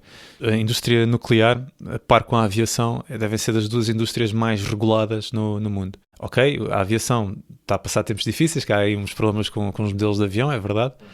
Mas é engraçado que tu, quando olhas para a indústria nuclear, aquilo é lá dentro. Mesmo pessoas trabalhem na China, no Japão, países que historicamente não se estão bem, eles por dentro têm algum grau de familiaridade uns com os outros. E se eles sabem que há alguma coisa que está a correr mal em algum lado, aquilo em termos de relações públicas é horrível no resto do mundo. Eles fazem muita pressão uns nos outros para aquilo estar sempre dentro das inspeções. E a Agência Internacional de Energia faz imensas inspeções em todas as centrais nucleares a que tem acesso. Não vamos falar do Irão, isso é outra história, isso tem a ver com armas. Sim. Mas a tua pergunta é interessante porque eu acho que vai ser o contrário. Eu acho que tu vais standardizar as melhores práticas e se isto for bem feito, tu ainda vais ter melhor qualidade na construção. Eu acho que pode ser um efeito de aprendizagem bom. Sim, pode ser, é verdade. Sim. Uma questão que fica para o futuro, mas é interessante, não é? Porque eu vejo a coisa poder dar nos 2 sentidos, mas realmente pode dar. Pode dar, eu espero que dê. Tu já falaste daqueles reatores modulares que se tem falado muito agora, ou seja, que são reatores mais pequenos. Tu achas que isso podia ajudar a resolver o problema que nós estamos a falar agora da curva de aprendizagem? Ou seja, no fundo gerar aqui um processo mais dinâmico em que se vá caminhando para um modelo melhor e ficando cada vez mais eficiente? Olha, eu vou ser brutalmente honesto, que eu acho que... E já agora explica o que são esses reatores modulares. Então é assim, tecnicamente os reatores modulares pequenos, os Small Modular Reactors, eram reatores que supostamente eram montados em linha de montagem numa fábrica. A promessa é que chegas ao site e os montas como peças de Lego, em vez do design normal de chegar lá, uma coisa muito monolítica, fazer fundações, fazer muito betão, muito aço. Eu acho que há um sim e um não para os reatores modulares. Porque primeiro, por unidade de eletricidade eles são mais intensivos em materiais e tu perdes o fator de escala que os reatores nucleares grandes têm. Mas tu tens redes em que um reator nuclear grande pode não caber, como especialmente países em vias de industrialização como em África, ou então, por exemplo, fala-se muito em redes descentralizadas, tu podes criar uma rede descentralizada com um reator nuclear, ninguém disse que tem que ser com painéis solares ou com turbinas eólicas. Podes pôr um reator... Tu não vais ter um aqui em casa, não é? Porque não? Um micro-reator de 1 megawatt em todas as casas. Pá, isso é o sonho. Isso é um modelo interessante, sim. Isso existe. Isso existe como modelo de investigação, não como protótipo comercial. Os reatores modulares pequenos podem responder a um desafio muito, muito interessante, que é o que a China também está a apostar, que é substituição de centrais a carvão que já existe. Por exemplo, tu já tens a transmissão. A transmissão é muito cara, as linhas de transmissão. Mas tu já tens, para as centrais de carvão que existem, que é sem dúvida o que eles estão a fazer, tu tens a transmissão, tens a turbina. Tu chegas à parte da caldeira e substituís a caldeira por um reator modular pequeno. Exato. Já aproveitando o resto. É o que se está a fazer no Canadá, por exemplo. Eles estão à espera de desenvolver um reator comercial em 2028 destes pequenos. Porquê? Porque tu não despedes as pessoas. Uma turbina é uma turbina. As pessoas que operam a turbina continuam lá a trabalhar. E tu consegues requalificar, como no Canadá. O Canadá tinha 50 e tal dias por ano de alertas de smog. Então eles trocaram o carvão pelo nuclear, requalificaram a força laboral. Grande parte das pessoas começou a trabalhar num ambiente mais limpo, mais saudável. E tu consegues fazer esta transição do carvão para o... Isto é um exemplo de nicho que eu acho interessante. Mas estes que nós estamos a desenvolver ainda são designs tradicionais que operam a pouca temperatura. Eu quando digo pouca temperatura, um reator nuclear convencional opera para aí a 300 graus. 300 graus pode parecer quente, mas não chega para a indústria. Não chega para certos processos, como por exemplo, fazer separação termoquímica do hidrogênio, ou seja, tens que ir por eletrólise, não pode ser o calor direto. Tu, se chegares a 800 graus, consegues separar o oxigênio do hidrogênio diretamente e é muito mais económico. Então aí estás a usar combustíveis fósseis. Atualmente, o hidrogênio que estás a produzir é por separação, grande parte por separação termoquímica, e isso tem que ser descarbonizado também. Sim. Mas o objetivo é pôr por eletrólise, pode ser eletricidade, eletrólise, hidrogênio. A equação é esta. Esses reatores modulares pequenos, eu tenho muitos amigos que trabalham na indústria nuclear que dizem, isto é um problema de engenharia para uma percepção pública. Em economias grandes, honestamente, pode não fazer sentido. O que pode fazer sentido, por exemplo, em países como os Estados Unidos e como a França e como a China, são reatores grandes porque eles têm um consumo enorme. Mas para países em vias de desenvolvimento ou para sítios para substituir centrais que já existem, que têm mais ou menos a mesma output térmico, faz todo o sentido chegar lá e aproveitar a turbina e a transmissão e substituir a parte, que é o que eu acho que faz sentido um bocado aqui em Portugal. Mas, lá está, tens razão, essa curva de aprendizagem tem que ser demonstrada primeiro. Tu tens de chegar ao N of a kind e tens de demonstrar que aquilo realmente escala e primeiro, só que depois tens sabes o bootstrap paradox, sabes o paradoxo dos cordéis, que é tipo levantar. Sim, levantar. Primeiro tens que ter encomendas, mas só fazes encomendas quando tens uma demonstração do produto. Sim. Vai ser difícil fazer o... Não tens nada, sim. Não tens nada por onde puxar. Né? Exato, mas eu acredito que seja possível. E normalmente isto é daquelas coisas que só precisa de um momento-chave para te... Já agora, para ficar aqui dito preto no branco, tu achas... A tua previsão é que o nuclear vai aumentar substancialmente de peso nas próximas décadas. E não sou eu que digo. A Agência Internacional de Energia tem uma previsão que em 2025 pode ser já o ano recorde de produção nuclear. Ok. Ou seja... Eu sei que tu achas que deve aumentar. Eu estou a perguntar, tu achas que vai aumentar à custa destes países? Tu não tens a certeza se vai haver vontade política para aumentar na Europa. Na Europa, exato. Okay. A China tem 20 reatores em construção. A Rússia tem 15, tem 4 na Rússia, tem 10. Mesmo que seja à custa destes Estados autoritários, infelizmente vai aumentar. Mas na Europa e no mundo ocidental, não sei, não te consigo responder. As teorias da conspiração estão por todo o lado. Algumas divertem, outras mancharam as páginas da história ou fazem-nos temer pelo futuro da humanidade, mas acima de tudo são, ou têm sempre, histórias fascinantes.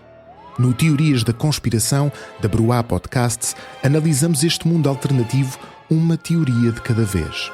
Da maçonaria ao QAnon, passando pelo 11 de setembro, os OVNIs, a princesa Diana, os reptilianos humanoides e até a Nossa Senhora de Fátima, nenhuma conspiração ficará por explorar. Por isso, convido-vos a pôr o chapéu de alumínio e entrar comigo na Toca do Coelho. Teorias da Conspiração é um podcast de Renato Rocha, produzido pela Bruá Podcasts, que podem encontrar em todas as plataformas de podcasts. Teorias da Conspiração, para ouvir com muito cuidado.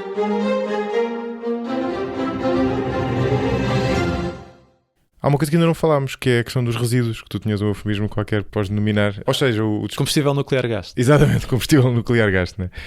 Porque essa também é uma preocupação legítima, que é, mesmo sendo uma fonte muito densa, a matéria-prima, o urânio usado para produzir a energia que cada um de nós consome ao longo da vida, cabe, não sei se era uma garrafa, uma lata né? De refrigerante. É pouco, mas junto a toda a população mundial é muito e é radioativo, não é?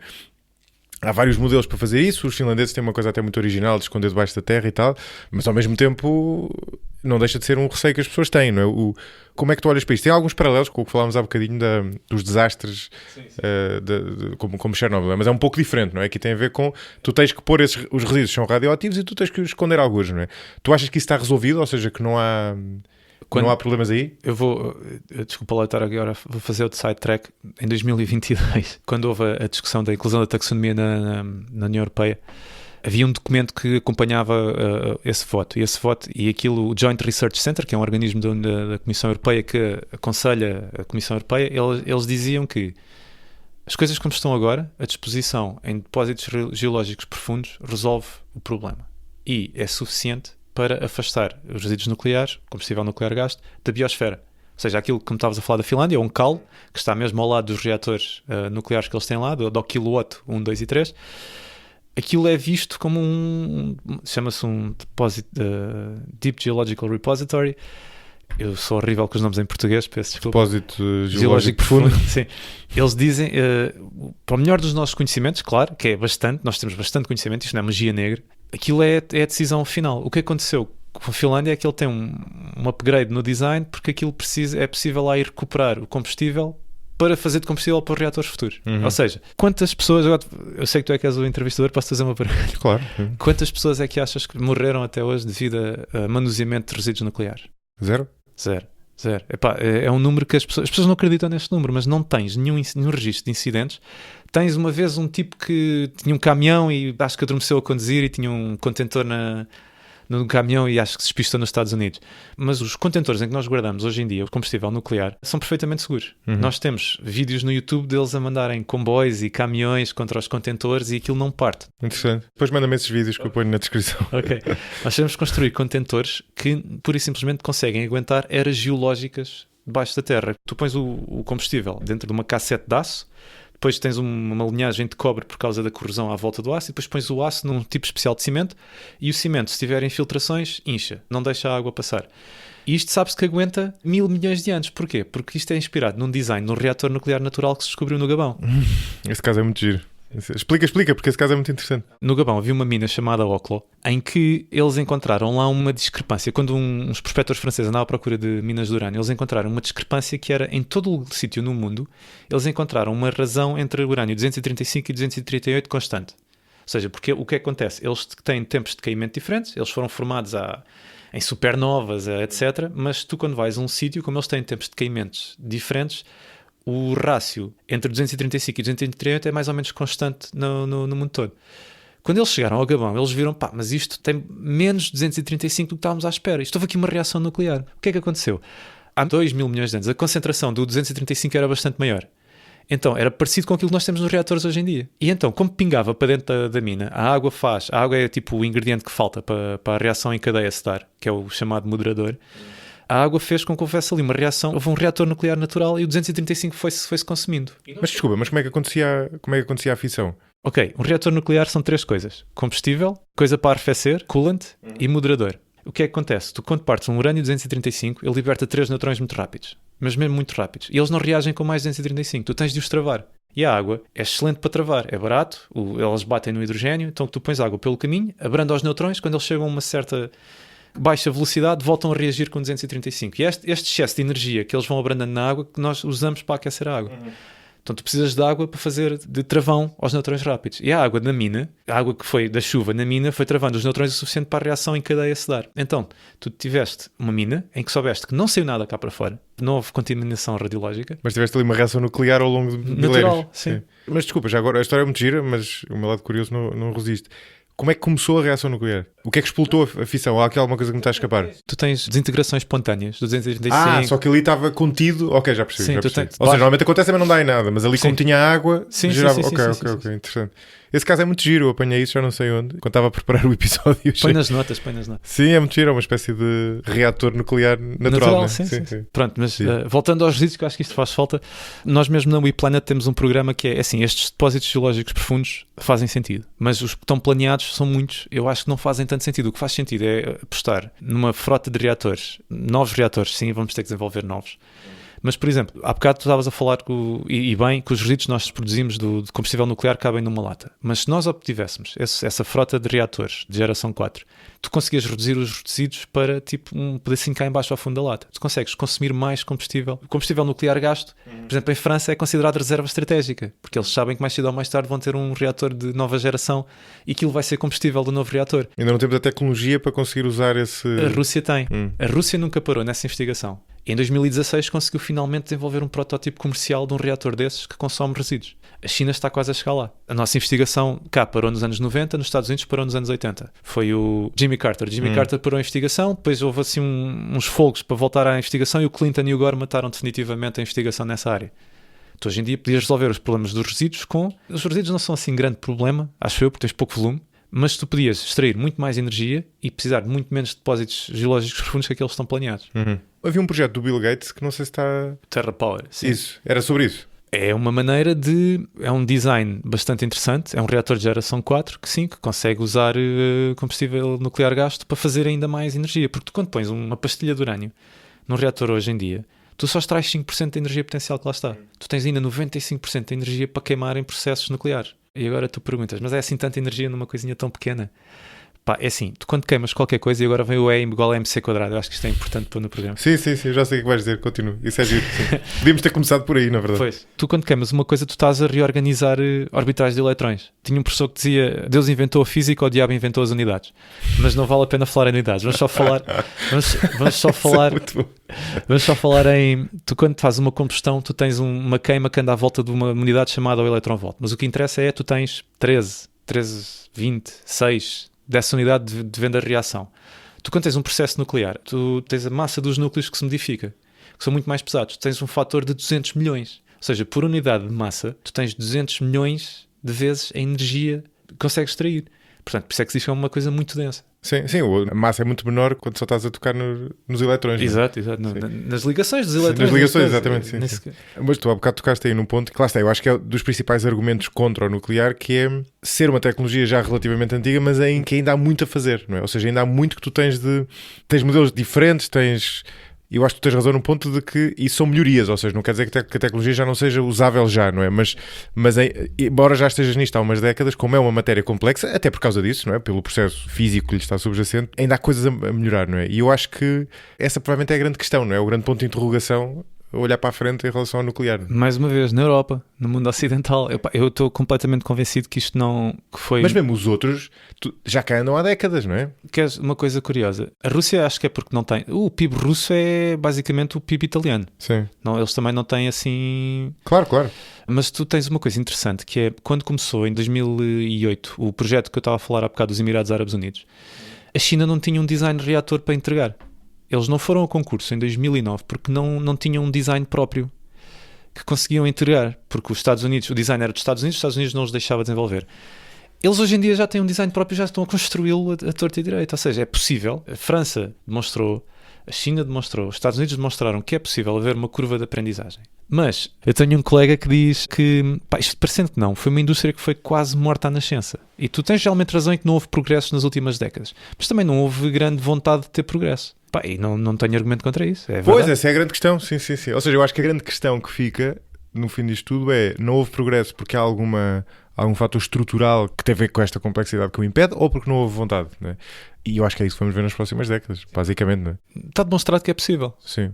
Há um argumento a favor do nuclear contra as renováveis, não no sentido contra a utilização das renováveis, não é? Mas no sentido das renováveis por si só não chegarem, que tu ainda não referiste, portanto eu vou-te ajudar, que tem que ver com a questão da intermitência, né? Da intermitência das renováveis, ou seja... Isso, assim, sim, isso é um tema que não se... isso é polémica em Portugal, não se pode falar, as renováveis são perfeitas e puras e cristalinas. Não, tu se viajares vais de barco à vela para o outro lado do mundo. São fontes pouco densas, são fontes completamente intermitentes. Não há maneira... Intermitentes é no sentido de numa precisas de vento, na outra precisas de sol. Sim, não é? Por exemplo, o sol, o que é que está a acontecer, por exemplo, na Califórnia e mesmo já em Espanha, que é uma coisa muito interessante. Tu tens o sol todo produzido à mesma hora. Tu imagina que tu estás... Um exemplo muito bom que uma vez ouvi foi, imagina que tu estás com sede, mas só consegues beber através do caminhão dos bombeiros da mangueira de alta pressão. É um bocado como o contributo do sol para a rede elétrica, que é, não está nada e depois de repente tens ali umas horas em que a contribuição é enorme E faz-me um bocado de impressão que mas nós estamos a desenvolver a nossa rede, uma coisa que tem que estar a funcionar 99,999% do tempo. Estamos a desenvolver a nossa rede à volta disto. Isto não deveria ser antes, isto é o meu ponto, não deveria ser antes um complemento. Não devíamos, primeiro preocupar-nos para a rede ser estável, porque tu tens um problema grande que isto também impacta a descarbonização. Claro, exato. Ela agora é estável, mas por via dos combustíveis fósseis, não é? Ou seja, tu quando não tens sol ou vento, continuas a ter de usar... Eu gosto muito de usar a rede elétrica. A rede elétrica também tem uma pirâmide de Maslow das necessidades, que é, primeiro tu precisas de ser estável, precisas de garantir que tens fornecimento. É uma coisa que não está garantida ainda só com o sol e só com o vento. Tu precisas de garantir claramente que tu tens energia e que tens combustível. Depois tens de garantir que a energia chega até ti, que tens uma distribuição. Depois, finalmente, é que te vais preocupar se os preços são acessíveis. E só no fim disto tudo é que te vais preocupar com a descarbonização. Isto é tipo uma pirâmide. A descarbonização aparece no topo. As pessoas não estão para sacrificar qualidade de vida. Estão-se a marimbar para a descarbonização se passarem frio. E o que tu vês hoje nós estamos a montar um bocado a rede ao contrário. São boas adições para a rede, mas tem de haver uma coisa que não houve, ainda em Portugal especialmente, que é um estudo que diga qual é que é a mistura de tecnologias que te permita a eletricidade mais fiável, com menos emissões e mais resiliente. Isso não há. Isso houve um estudo na Suécia, houve um estudo na Suíça e chegaram à conclusão que sim, vamos precisar de uma fatia de nuclear 30% a 40%, o resto é eólico, porque a Suécia tem bastante eólico, o resto é hídrico, mas conseguimos descarbonizar com uma mistura das tecnologias todas. Porque também não convém estar a pôr os ovos todos no mesmo cesto. Sim. Eu acho que há vários argumentos. Este é, eu acho, o ponto mais forte do nuclear, não é? Que é sobretudo nesta fase de transição, não é? E aí tens várias maneiras de olhar para a coisa. Uma é essa, não é? Não pões os ovos todos no mesmo cesto, ou não mandas os soldados todos para a guerra, ou não deixas os soldados em casa porque não sabes quanto é que vai valer cada um, não é? E depois, nesta questão da intermitência, o solar ou o eólico serão sempre intermitentes, no sentido de que há alturas que não funcionam.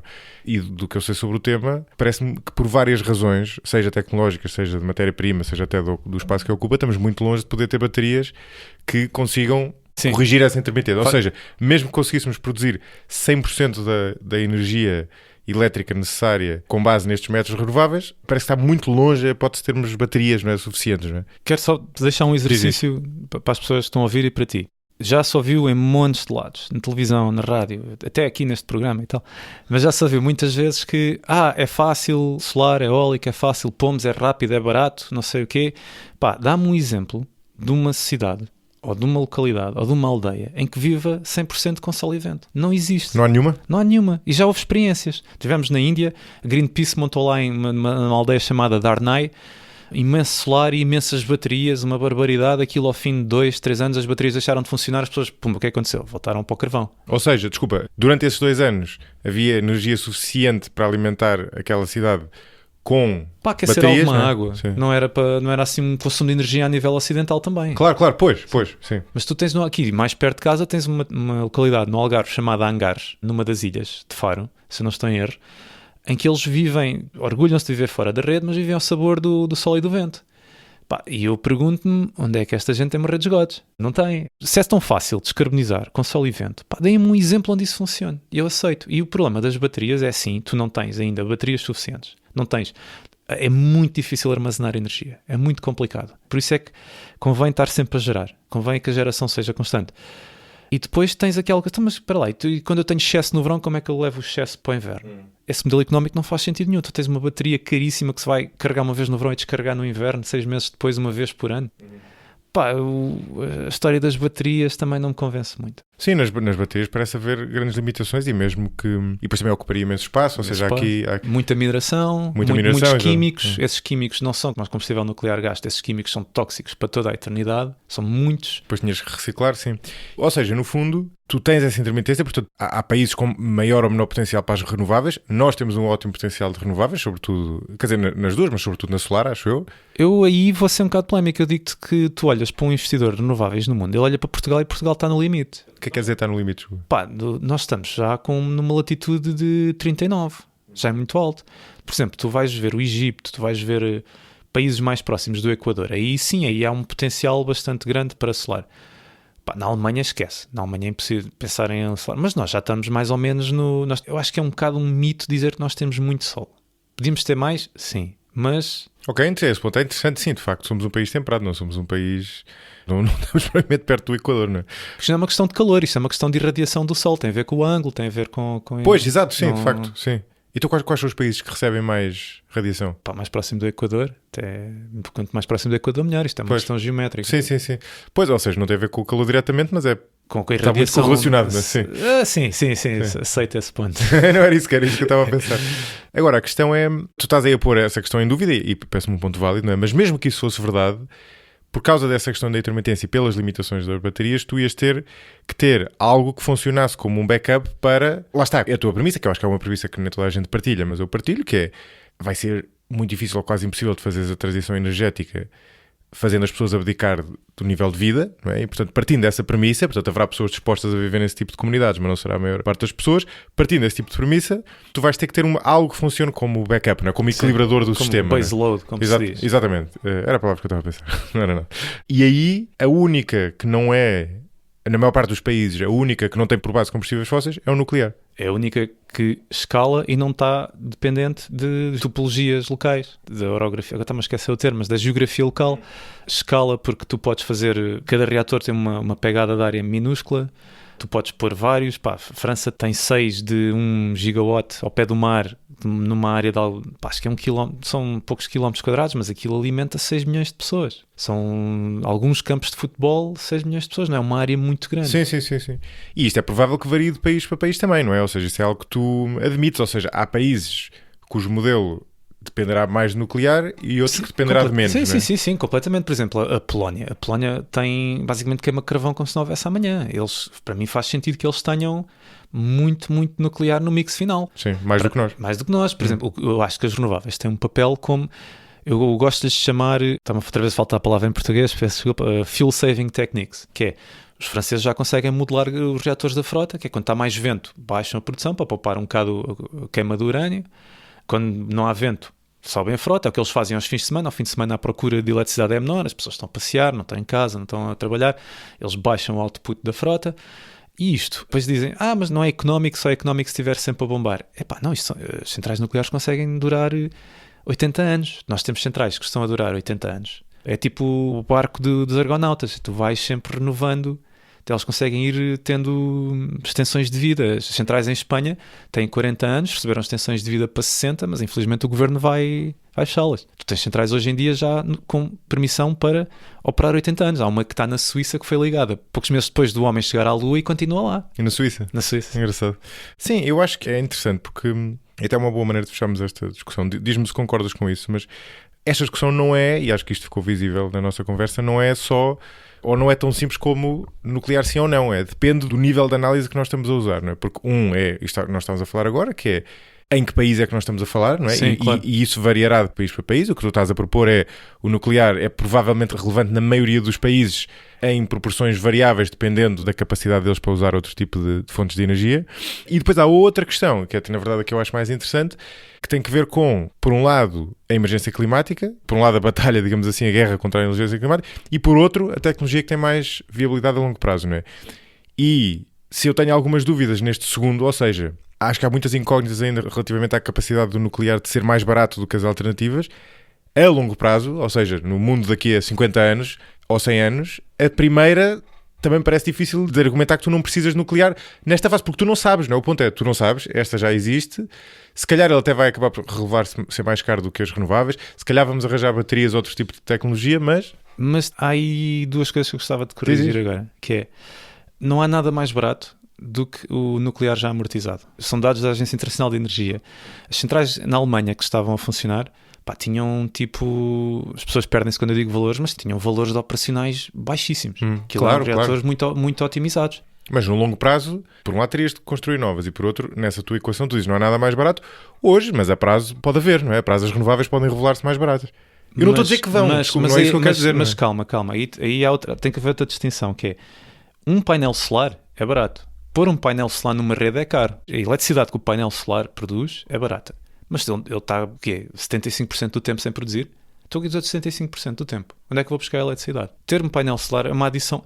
Os painéis solares e as renováveis na Europa pegaram muita sustentação quando nós tínhamos o gás russo barato de backup. Aí sim, era um bom complemento uns para os outros. Mas agora já não tens o gás russo. O custo total da eletricidade que chega à casa não é o custo de um painel solar. Há outros custos pelo caminho. Há o custo de ter a infraestrutura, há o custo de ter as coisas que entram em ação. Sim. Eu estou a falar de um sistema. Tens de montar um sistema, um estudo de Total System Costs, para saber no final do dia qual é que é. Em Portugal até pode ser mais solar do que na Suíça, não duvidava, como os suíços fizeram, mas eles chegaram à conclusão na Suíça e na Suécia que iam precisar de uma base nuclear no... Claro, não, mas esse é o ponto, eu aí estou de acordo contigo, eu digo no futuro, daqui a 50 ou 100 anos, era isso que eu queria dizer, aí tu não sabes, não é? E aí se calhar até se pode revelar que o nuclear tem muita dificuldade em tornar-se mais barato e que por outro lado as renováveis continuam nesta curva de aprendizagem e tu resolves o problema das baterias. Mas porquê é que eu estou a apostar numa coisa que não existe em comparação a uma coisa que já existe? Não estou numa emergência climática. Mas é o que eu disse. Peço desculpa, eu normalmente quando estou a ter estas discussões é sempre alguém a querer bater-me do outro lado, portanto, desculpa lá. É isso que eu estou a dizer, ou seja, na emergência climática parece-me difícil discutir que o nuclear tem um papel. Depois a prazo há essas incógnitas e não sabemos para onde é que a coisa vai. Agora no curto prazo, tendo uma tecnologia que para todos os efeitos já está definida, que funciona bem em muitos sítios, que não tem pegada de carbono praticamente e que é constante, ou seja, consegues produzir on demand, não é? Consegues produzir quando, despachável, quando necessitas, de facto é difícil contra-argumentar em relação a isso, não é? Esse era o meu ponto, não é? E aí tu concordas, não é? Aí concordo, sim. Não precisas pedir desculpa. No longo prazo, nós não sabemos, até porque, e já agora aproveito para te perguntar sobre isso, podem surgir outras tecnologias como a fusão nuclear. Flashbacks da guerra. Fusão nuclear, que já foi tema aqui no podcast 2 vezes, até a primeira com o Luís Silva, do técnico, e a segunda com o Nuno Loureiro. O Nuno Loureiro também vem do técnico, do mesmo laboratório. Exato. É assim, a fusão, eu mais uma vez volto a dizer, eu digo sempre, eu fui investigador em fusão durante 15 anos, só para ter uma ideia do investimento que se fez em fusão, o reator que se está a construir no sul de França, o ITER, que é assim supostamente o grande passo de investigação antes de passar para um reator comercial, ele é mais ou menos ela por ela do que a organização de uns Jogos Olímpicos. As pessoas pensam que estamos a gastar muito nesta investigação, mas eu questiono-me se nós não estaremos a gastar pouco numa coisa que supostamente quer-se transformacional para toda a espécie humana. Essa é a minha questão. E era difícil arranjar a bolsa de investigação na área, atenção. Pois. Mas tu achas que continua a 20 anos de distância ou achas que agora estamos a fazer... É sim, eu acho que nós vivemos muito à sombra dessa declaração. E eu acho que a declaração original até foi um bocado mal interpretada, que era ela, quando chegar, vai chegar a tempo. Era mais ou menos nesse tom. Mas nós o que eu acho, e o que muita gente acha na fusão é possível que haja um demonstrador antes de 2050. Mas comercial antes de 2050 é difícil. No entanto, agora há imensas startups de fusão.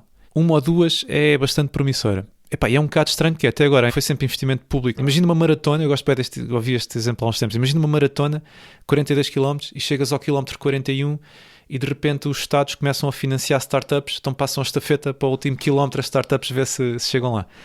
Há um ou dois projetos muito interessantes que eu acho que são promissores para desenvolver reatores pequenos, com supercondutores, supercompactos, eu que estou a falar de confinamento magnético, supercompactos, para nos próximos 10 anos darem a ideia que se calhar o caminho é outro. Mas antes de 2050 acho pouco provável, mas nunca se sabe. Pois, é isso. A grande questão é essa, né? O que é interessante nos últimos anos é terem surgido essas empresas todas. Bom, olha, foi uma ótima conversa e este tema é desafiante. E sobretudo, eu sei que a questão do nuclear é um bocado tribal, como tu dizias. Eu em off... A questão da energia. A questão da energia, sim. Eu em off dizia-te que me lembra várias coisas também destas áreas, como os como é que se diz? Os organismos geneticamente modificados. Exatamente. Que nós também defendemos na We Planet. E ganhar. Constantemente defende. Não, mas lembra-me outro tema que não tem nada a ver com isto, que é a questão do acordo ortográfico, onde os debates parece um tema assim menor, mas onde os debates também são sempre ultra inflamados. E eu acho que tem que ver com serem temas mais ou menos técnicos, mas que ao mesmo tempo tocam toda a gente. Eu acho que tem que se tirar um bocado a paixão ao discurso e tem que se olhar para os dados. E quando as pessoas... E eu acho muita piada... Já consegui mudar a visão das pessoas, mas não a forçá-las. Isto não é proselitismo, isto é do estilo, olha, está aqui estes dados, estão aqui estas pessoas. Tipo, por exemplo, Chernobyl foi uma cooperação entre a União Soviética e os Estados Unidos, nós não estamos a esconder mortes. E às vezes as pessoas vão investigar e chegam àquele momento de catar-se elas próprias. Porque isto é que é importante, eu não estou aqui a dizer, não, temos que instalar nuclear em toda a esquina. Às vezes penso, quando estou frustrado. Mas quando as pessoas atingem aquele momento de catar-se e que chegam lá e que dizem, isto não é nada do que eu pensava. E isto não é um momento de vergonha, isto é um momento de crescimento, isto é um momento fantástico. E nunca vi até hoje ninguém mudar de opinião, que eu conheço muita gente que mudou de opinião, nunca vi ninguém mudar de opinião e começar a apoiar ou até mesmo manter-se neutro em relação ao tema. Nunca vi ninguém apontar-lhe o dedo a chamar-lhe hipócrita. Vi pelo contrário, vi as pessoas dizer, Pá, esta pessoa teve a coragem de reavaliar uma coisa fundamental e se calhar eu não tenho essa coragem. Eu não tenho coragem de avaliar alguns temas mais políticos, não técnicos, mas não tenho. E eu reconheço, e agora, fazendo aqui uma cena de pop culture, pá, o Skyrim, que é um jogo que acho que toda a gente jogou, tinha aquela coisa... Qual? Não sei que jogo. Skyrim, o quê? Do Elder Scrolls 5. Não sei, pronto, Um lá dos vai. jogos mais vendidos da história. Agora que vou arruinar a minha carreira de podcaster. Que era um dos personagens, um personagem principal dizia: o que é bom? É nascer-se bom e ser sempre bom, ou nascer-se mau e conseguir reavaliar as nossas opções de vida e ficarmos bons? O que é que tem mais valor? Pá, é um bocado isto. Claro. Mais uma coisa que vai para as referências. Mas é verdade, exatamente, é absolutamente verdade. E este é um tema tão técnico e com tantas incógnitas que é perfeitamente normal que a pessoa parta de uma posição e chega a outra. Claro, e também claro, normal, e esse acho que é um ponto de se concordares, até o ângulo mais interessante para terminar. Eu acho que a pessoa não precisa de ser um convertido ao nuclear para ver com bons olhos que o nuclear tenha um papel no combate à emergência climática, porque, ou seja, a pessoa até pode não achar, até pode ter dúvidas, até pode achar que as renováveis têm excelente potencial. O problema, e eu convido quem está a ouvir para fazer esse exercício, é que se tu olhares para o gráfico do consumo de energia por fonte, as renováveis são aqui uma fatia pequenina que mal se vê, tu precisas de aumentar a imagem. Sim. E não vai ser fácil escalar isto tudo muito rapidamente. O nuclear também demora tempo a escalar, não é? Porque os reatores demoram tempo a ser construídos, mas é um tempo que tu consegues prever, enquanto as renováveis vai ser muito difícil. Quer dizer, qual é a percentagem de renováveis na... Consumo mundial? Sim. Depende, sol e vento, contas com o hídrico... Sim, sem contar com o hídrico, que já cá está há muito tempo. Bom, só sol e vento eu acho que é 6%. Pois, é muito pouco, não é? Muito pouco ainda. E temos que ver que há locais em que a eólica já escutou, a eólica já ocupou os melhores locais, o solar já está no... O solar eu defendo, por acaso, uma coisa que eu defendo e que acho que é assim uma coisa que nós podemos fazer, é o solar é realmente o autoconsumo. O autoconsumo podia ajudar um pouco a baixar a... Sim, não, e há claramente um enorme movimento nesse sentido, não é? Só que demora tempo, não é? Ou seja, mesmo que a pessoa ache... Não escala bem. O problema é que nós precisamos de coisas que escalem bem. Sim. E há coisas que não escalam bem que estamos a forçar que escalem. E mesmo que a pessoa tenha uma visão mais otimista do que tu em relação... Não é que tu tenhas uma visão pessimista, não é? Mas mesmo que a pessoa tenha uma visão mais otimista, é difícil que isso, de repente, nós num ápice, que é o que tem de ser em termos, seja da história do planeta, seja da história humana, é num ápice, não é? Porque em anos ou décadas, tu consigas escalar essa energia toda para ela passar a ocupar uma fatia grande, não é? Eu olho para as previsões da Agência Internacional de Energia e digo mesmo, isto é muito mais otimista daquilo que eu estou à espera. Eu espero que consigamos fazer isso. Espero que consigamos formar pessoas suficientes para fazer mineração. Lá está, soldadores. Nós somos soldadores. Exato, voltamos aos soldadores. Eu acho que conseguimos. Eu acho que vamos fazer. Sim.